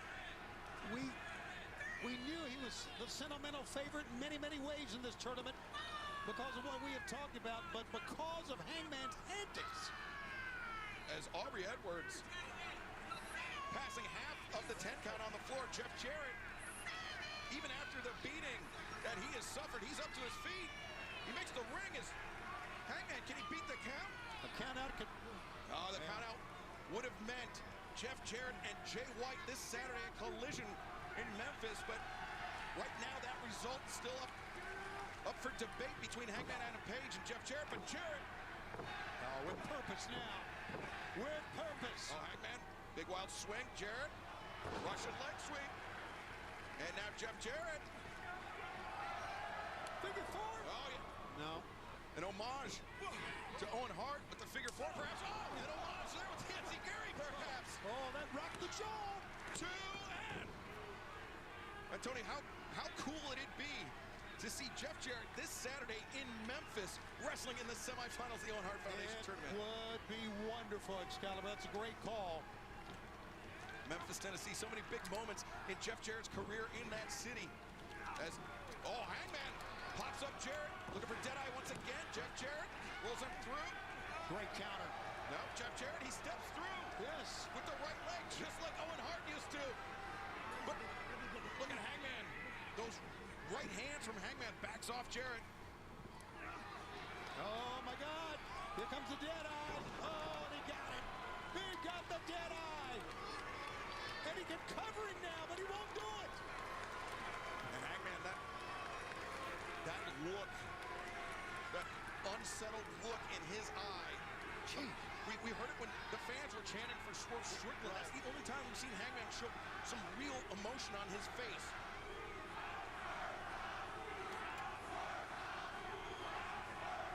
They're still chanting Swerve here. I'd like to see him chant for Jeff a little bit more here, but I get it. Well, now Hangman strips off the elbow pad, usually the precursor to the buckshot lariat. The Deadeye. Jeff's got to know it's coming, Excalibur. Well, Jarrett staggered. He collapses. And now Hangman Adam Page.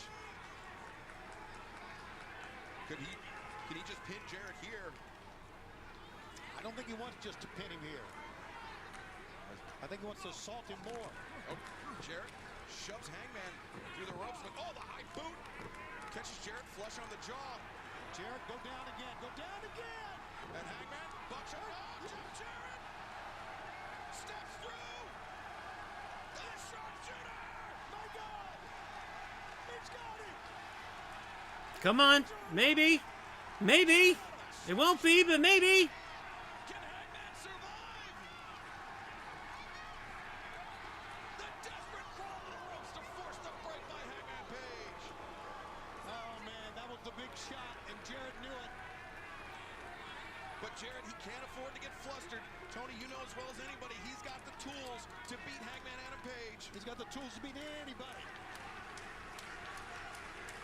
But what about the desperation on Hangman Adam Page making that army crawl to the ropes to force the break? Yeah, he knew what was on. Jarrett, Hangman. No, he's gonna do the buckshot.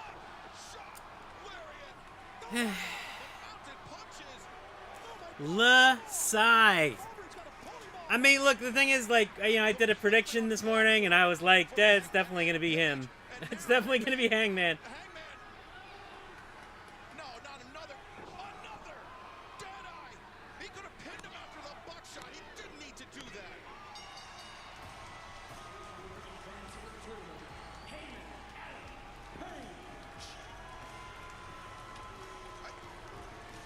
it's one of the worst performances I've ever seen. Ever. Well, Hangman Adam Page, as we take a look at the updated bracket, advances to the semifinal round where he will face Jay White this Saturday at Collision live in Memphis, with the overall winner of Bryan Danielson and either Jay White or Hangman Adam Page advancing to Wembley Stadium later on this summer. The finals go down 1 week from tonight as AEW returns to Calgary. A heartbreaking loss. Boo. Let's get an update. Again, like, for something that I knew was gonna happen, I'm still fairly disappointed.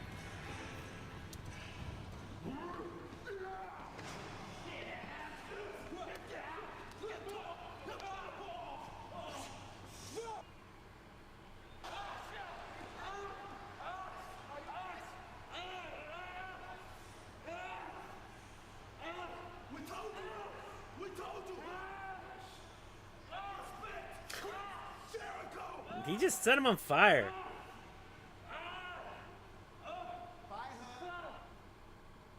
Yowzers. Papa, it's like we read your article. Yowzers, guys. Ah. Oh, AEW.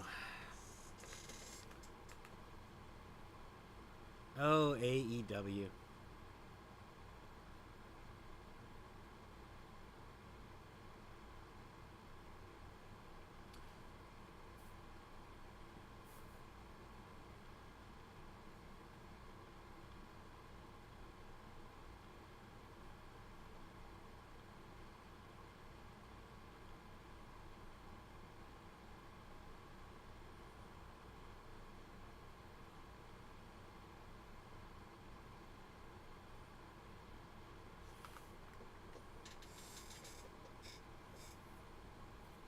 All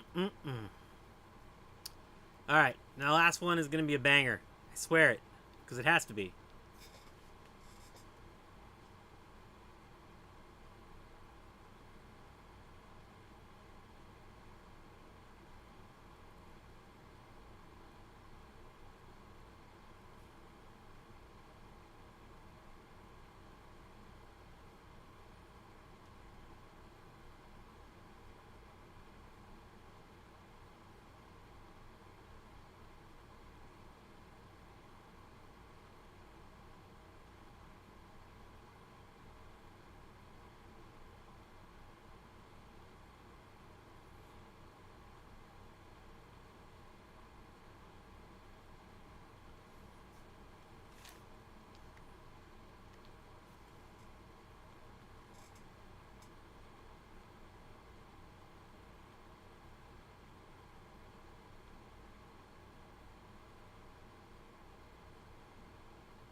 Nope.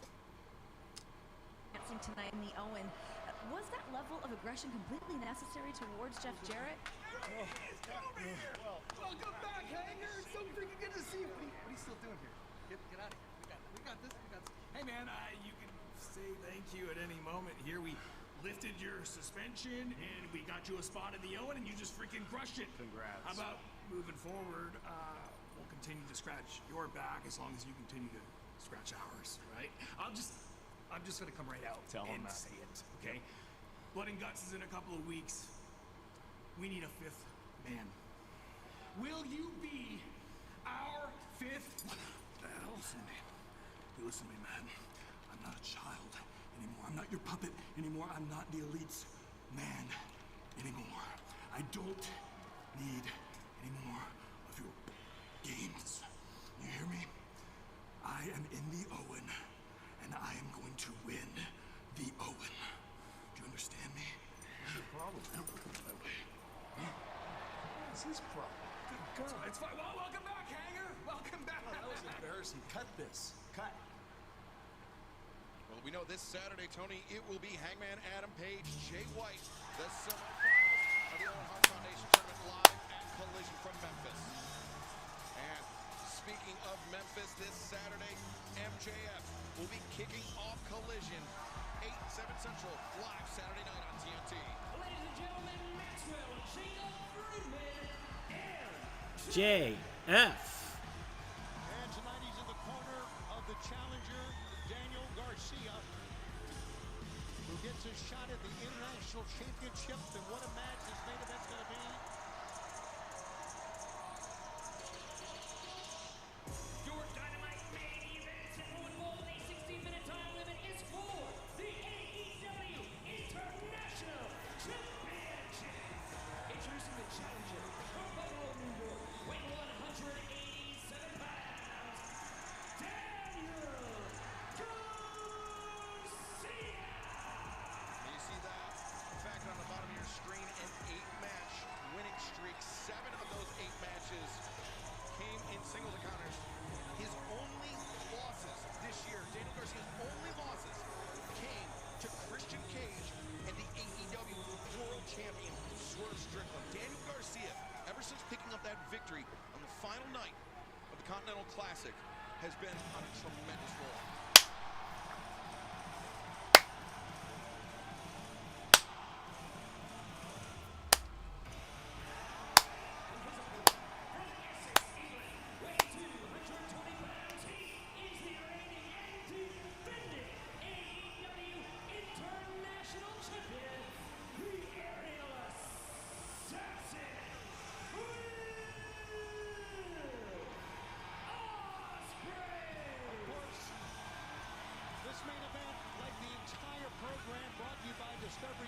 week, and we are swimming in some international waters here with this international title match between Garcia and Will Ospreay. And of course, we do have an overrun. We'll stay with it as long as we can. Will Ospreay. This match could go all night. Could it go all night? Because I think you have to be off probably by like 7 past. Have been eagerly awaiting this match. But no one has been awaiting this match more eagerly than Daniel Garcia. This, in Garcia's mind, his time to shine. So we're ready. The fans here are ready.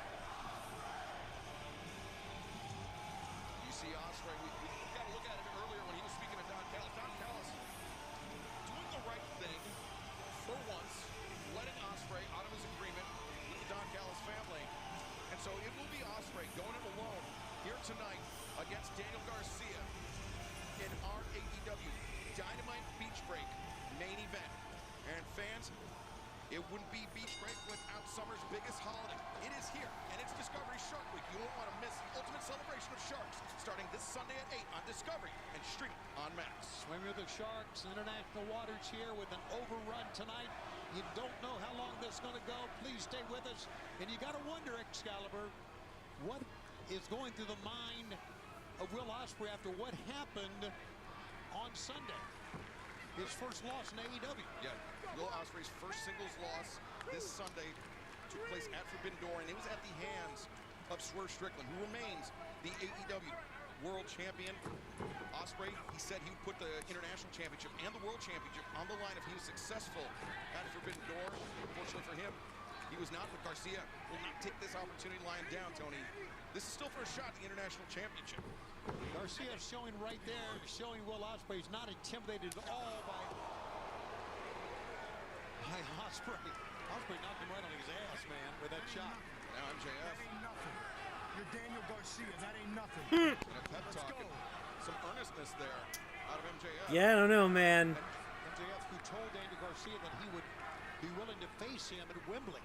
Now to the midsection by Ospreay. I mean, this is nice because you don't know. I mean, I know obviously he's gonna win. Ospreay's gonna win, but there's so many paths of betrayal that can happen right now that I'm looking forward to. And Garcia, nice hip toss there. Up kicks by Ospreay. Garcia in there, side headlock takeover. Very technical, very fluid match. This is Garcia's forte. And now the head of Will Ospreay. Got somebody jumped in on our Instagram. Welcome. I can't see who it is. Somebody joined us. Welcome, welcome. A short pile driver there. We're watching. We're in the last match of Dynamite. That Bryan Danielson just wrestled on Sunday night. Pac had not. Likewise, We got MJF ringside as Will Ospreay fights Daniel Will Ospreay Garcia. had a very physical main event match against Swerve Strickland. He's undoubtedly feeling the effects for it. I think it's actually on Ospreay's right eye. He has Swerve Strickland's boot print still on his right eye, does Will Ospreay. Yeah, I noticed it earlier today, and you can see the Ospreay, Ospreay, Ospreay, Ospreay, Ospreay, Ospreay, Ospreay. Drop kick, Ospreay kicking out, barely a 1 count for Daniel Garcia. The fans were chanting and singing for Ospreay, and Garcia looked their way. He needs to just focus on his opponent, obviously, and not the fans. Because Will Ospreay's been such a star that fans have taken to around the world. Ooh, Garcia, it seems, at least here in the early going, his strategy is to target that neck of Ospreay, that neck, which is taped up. So you've seen the cravat, we've seen that short pile driver. Saw the neck breaker, and now right hands from Garcia as Ospreay slips free. The head of Garcia. Oof. Nando's there from Ospreay. Good sell. Good sell. Ospreay elevates over the top, crashes down on Garcia. God, he is banged up from this weekend. I like how MJF is kind of standing over him, not helping him up, just encouraging him. Garcia to...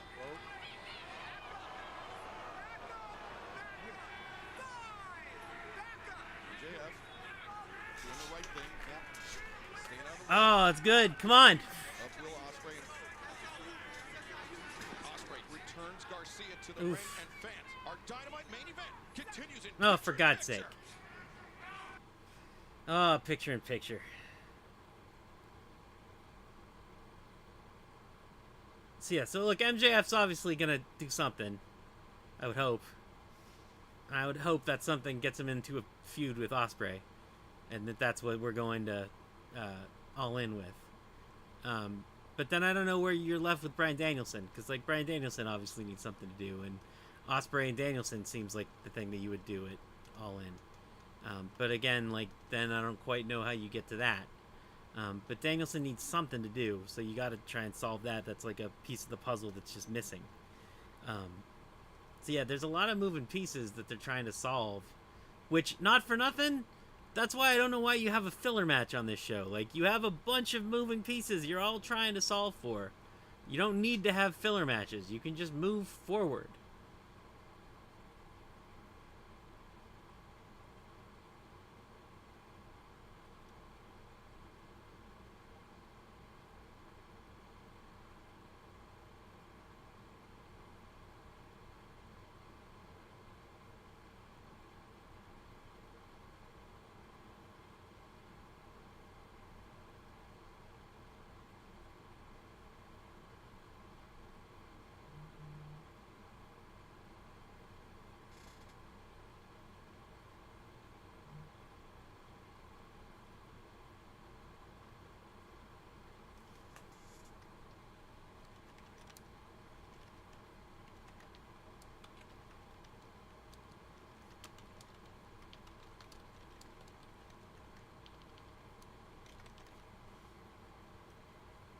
Oh, come on, go back. Come on.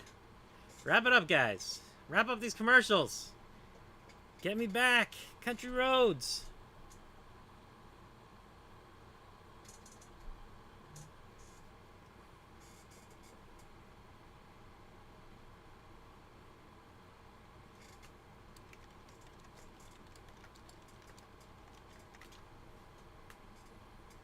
Come on. Come on, commercials. Come on, get us back to the match. God damn it. It's the first one tonight that's really, like, electrifying.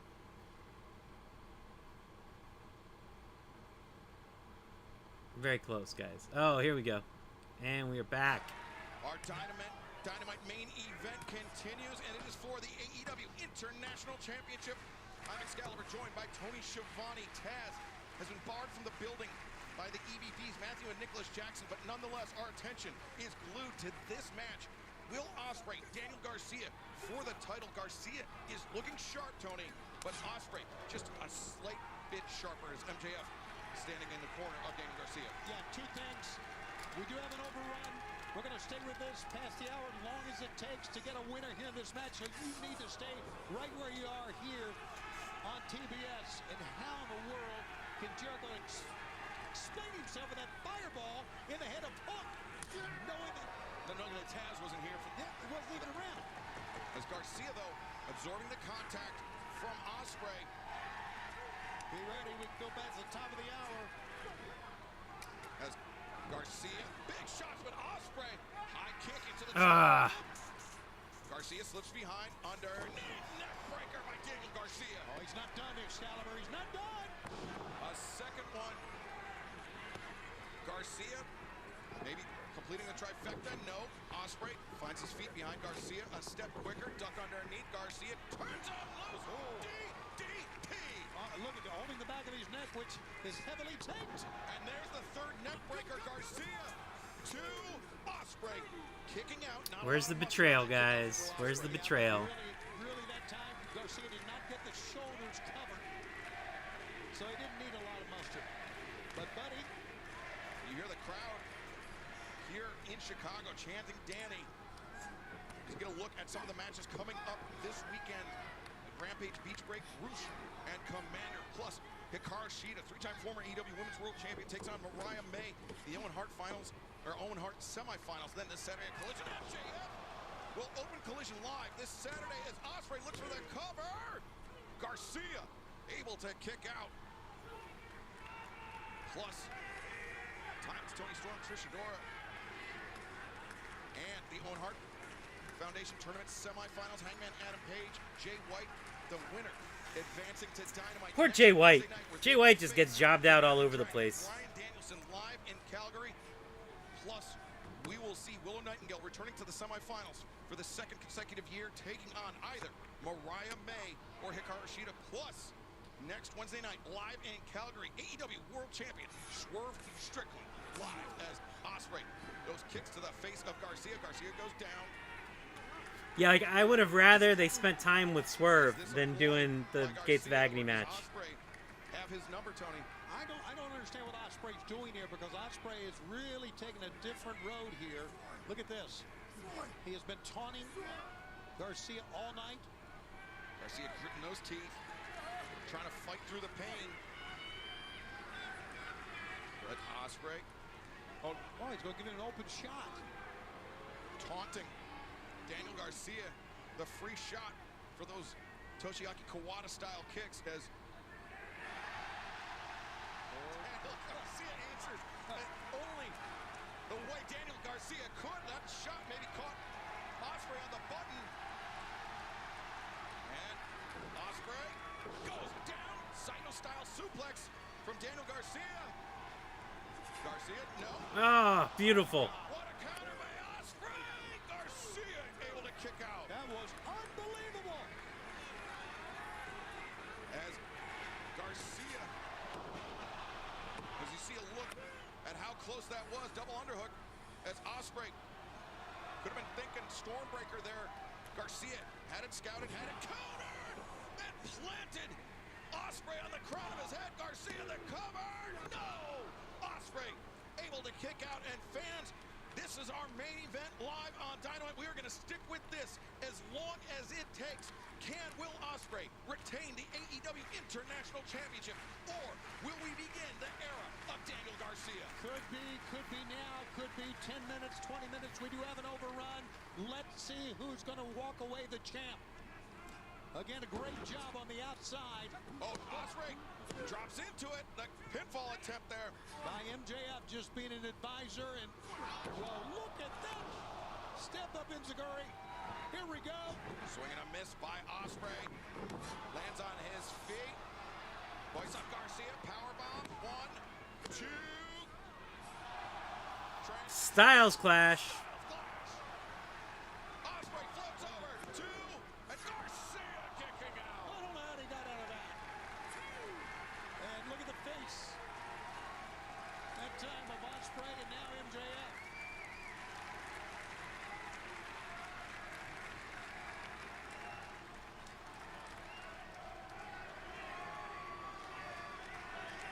He may be going to the hidden blade here. He is going for it. Ospreay strips off the elbow pad. The hidden blade. Perhaps incoming for Daniel Garcia. Garcia needs to. Yeah, he's dazed. Yeah, man. By that offensive series from Will Ospreay. And the hidden blade. No, Garcia into the back mount. He's got Ospreay hooked in. Ospreay carrying the weight of Daniel Garcia, but Garcia, if this goes on for much longer, Ospreay can go to sleep, Tony. Well, Ospreay finally got up. And now into the front chancery. Garcia leaning back. He's got it cinched in deep. Got his feet locked, too. Oh, he went face first on the mat. Yeah, Garcia goes down hard, and now Ospreay thinking Stormbreaker perhaps. Garcia looked for that red cross. Ospreay off cutter, no. Oh, he was caught. Reversal. Driver. New champion coming up. Ospreay covered. Garcia. No. Whoa, so close. Ospreay just leaned out of the way of that one. MJF looking on in the corner of Daniel Garcia. And fans, what a night it's been tonight in Chicago, and get ready for a doubleheader weekend with Collision on September 6th and AEW All Out on September 7th at the Now Arena. Pre-sale starts Monday, July 8th. Tickets on sale July 11th. AEWTIX.com is with MJF. He laid his ring, his championship ring. No, it's the Dynamite Diamond ring. He's giving it to Garcia. Oh, wait. Oh, Ospreay. The roll-up. 2. No.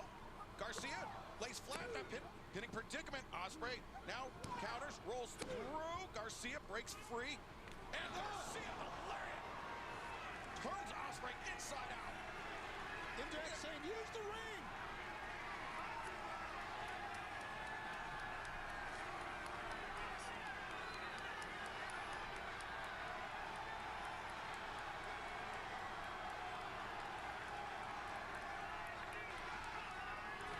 Yeah, Garcia, he doesn't want to win like that. He doesn't want to beat Will Ospreay with an asterisk. Oh.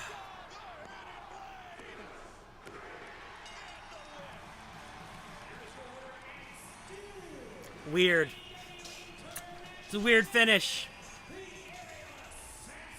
I don't know, man. I don't think MJF meant to, but he helped Will Ospreay that time. Daniel Garcia came within a hair's breadth of Tweener MJF is not way to go. of becoming the 8th AEW International Champion.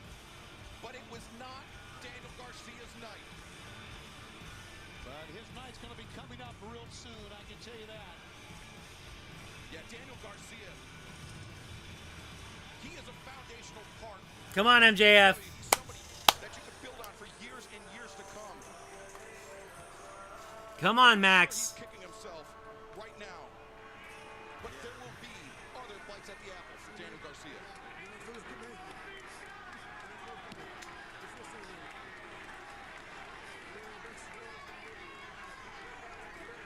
Come on, Max. Get in there. Get in there and be a scumbag. Come on, Max. Be a scumbag. Be a scumbag. Be a scumbag.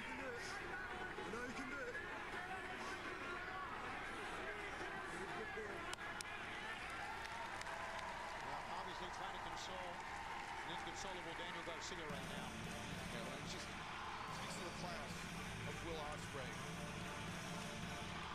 Just think Daniel Garcia, like I was saying, 25 years old, Tony. I mean, there will be more opportunities. I don't get it. Yes, he came up short tonight, but Garcia, I mean, his future is so bright. Come on, Max. That was on me, not on you. You busted your ass. These people still love you, Danny. That was on me. That had nothing to do with you. I shouldn't have gotten involved. That's on you.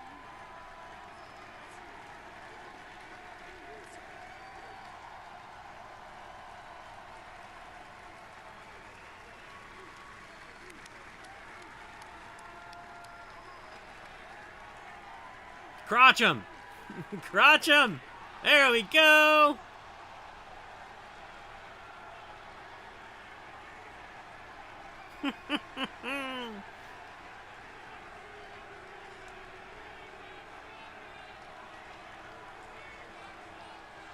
He's our scumbag. He is our scumbag.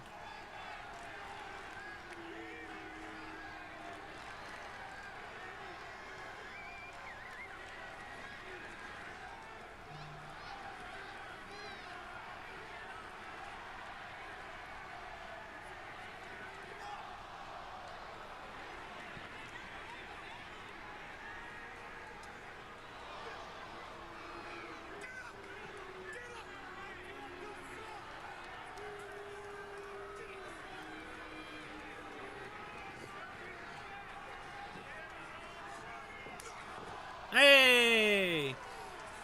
There he is. I knew it.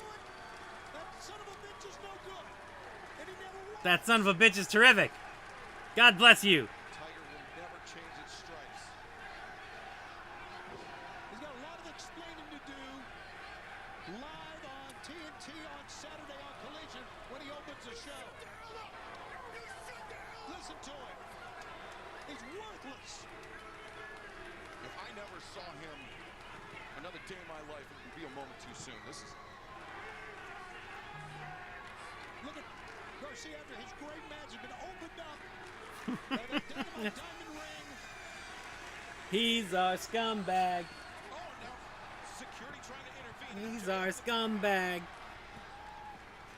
This is This has all been a charade since he came back. Fans may have been cheering for him, calling him their scumbag, but he is one, and he's not worth a damn.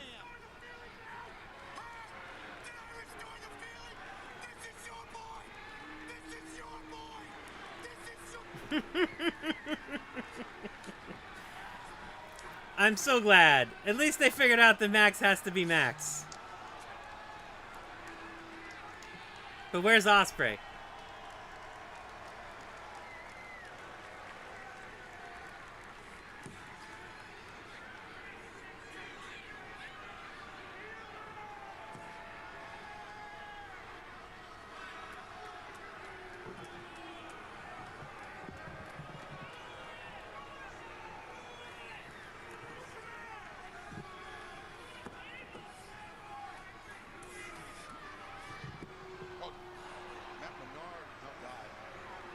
Oh my god, why does it keep going? Professional wrestling. This is a spoiled brat, no good piece of you know what. Going nuts. Christopher Daniels has come out.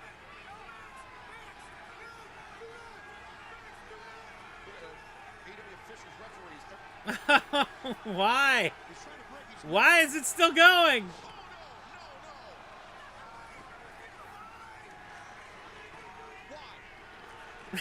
What?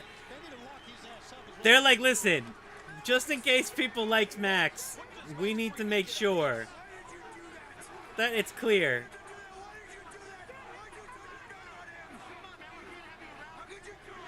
Christopher Daniels as the voice of the audience.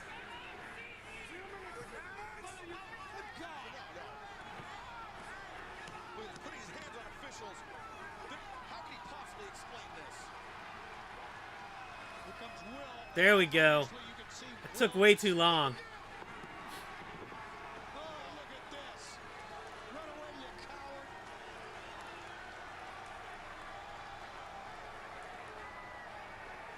That took way too long to get to. We've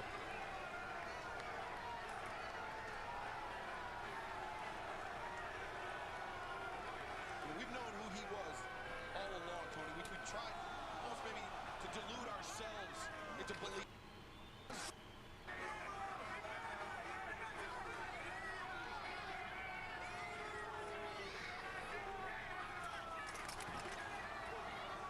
You gotta listen to this guy. Start collision on Saturday. You gotta be kidding me. Yeah. Real easy, Max. When you got security holding them back. All right. I think. Oh no. He's out of here. But, no. Look at Garcia on the board. Yeah.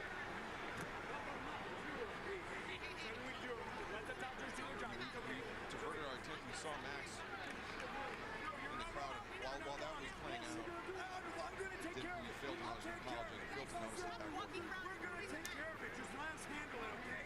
This is gonna be on the ring. It's gonna be on the ring. We'll handle this, Will. It would have been a perfect opportunity to bring Adam Cole back and have Adam Cole go totally face. Just to have him be like, look, I told you he was a monster. I don't know why.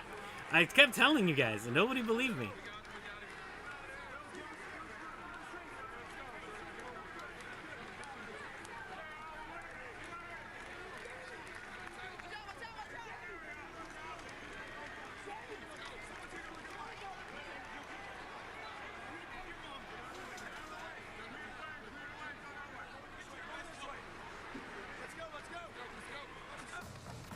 We now join the following program already in progress.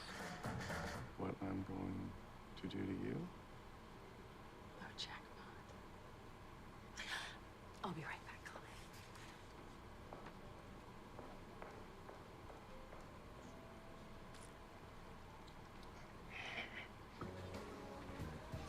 Do you have eyes on her? Is she here? 2 o'clock. Blonde at the back table. Yep. Have a visual. Let's not talk like that anymore. Over. Okay, this is it. I'm off to win the heart of my beloved. Well, this is nice. I mean, if we can't have our own Valentine's Day, it's nice that we can give somebody else one. All right, Camp. I'm sorry. I'm sorry I have not been attentive. I've been spending the last 5 months pouring my core beliefs into the greatest speech that I will ever write, and then that moment gets taken away. Hey, buddy, how'd it go? I can't do it. No.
All right, guys, that is the end of the show. Thank you for so much for hanging out. I'm off, signing off. I'm out of here. See you back here next Friday or this Friday for SmackDown. Thanks for hanging out. It was a pleasure as always, and that's all we got. Oh yeah, I did, George. I did see that. That was, yeah, like that was a surprisingly spry match for Garcia. I like that they gave him a fighting chance, although I think it's weird that the immediate reaction to the match was to then completely humiliate him. Just completely any goodwill that has been built towards him, or like any amount of making him look built up at all, has just been completely kicked to shit by having Max beat the living hell out of him. I think is a really weird choice. That being said, I love Max as a scumbag, so I'm all about it. You know, like I think that was really delightful. Big fan. Really, really enjoyed it. Yeah, I really liked it. I think the episode was super uneven overall. There was a lot of weird choices and a lot of stuff that I don't know quite why they went the way they went. Specifically, again, there was that Gates of Agony match, which I think was kind of unnecessary. I think I get why the Adam Page stuff. I get why it's there. I just think it's kind of a bummer. I think it's a bummer because it's just they've done it so much. We've just done it so much, and I don't think it's a particularly novel take on it, you know. But I feel like the episode, like even the Danielson match was just sort of okay, especially for a Danielson match. Like you really just tend to expect a lot more out of him, and it just wasn't super great. Although I will say that Willow stat was real good. So yeah, like that part was good, and then that last match was real good, and MJF being a piece of shit. I mean, how can you not enjoy MJF being a giant piece of shit? It's really just the best, isn't it? What did you guys think? Did you guys like it overall?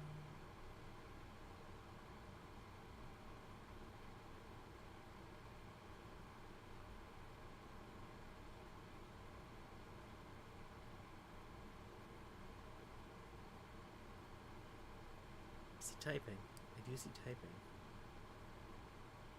Yeah? No typing? Typing? No typing? There's somebody typing over on Instagram. There was somebody. Oh, then they stopped.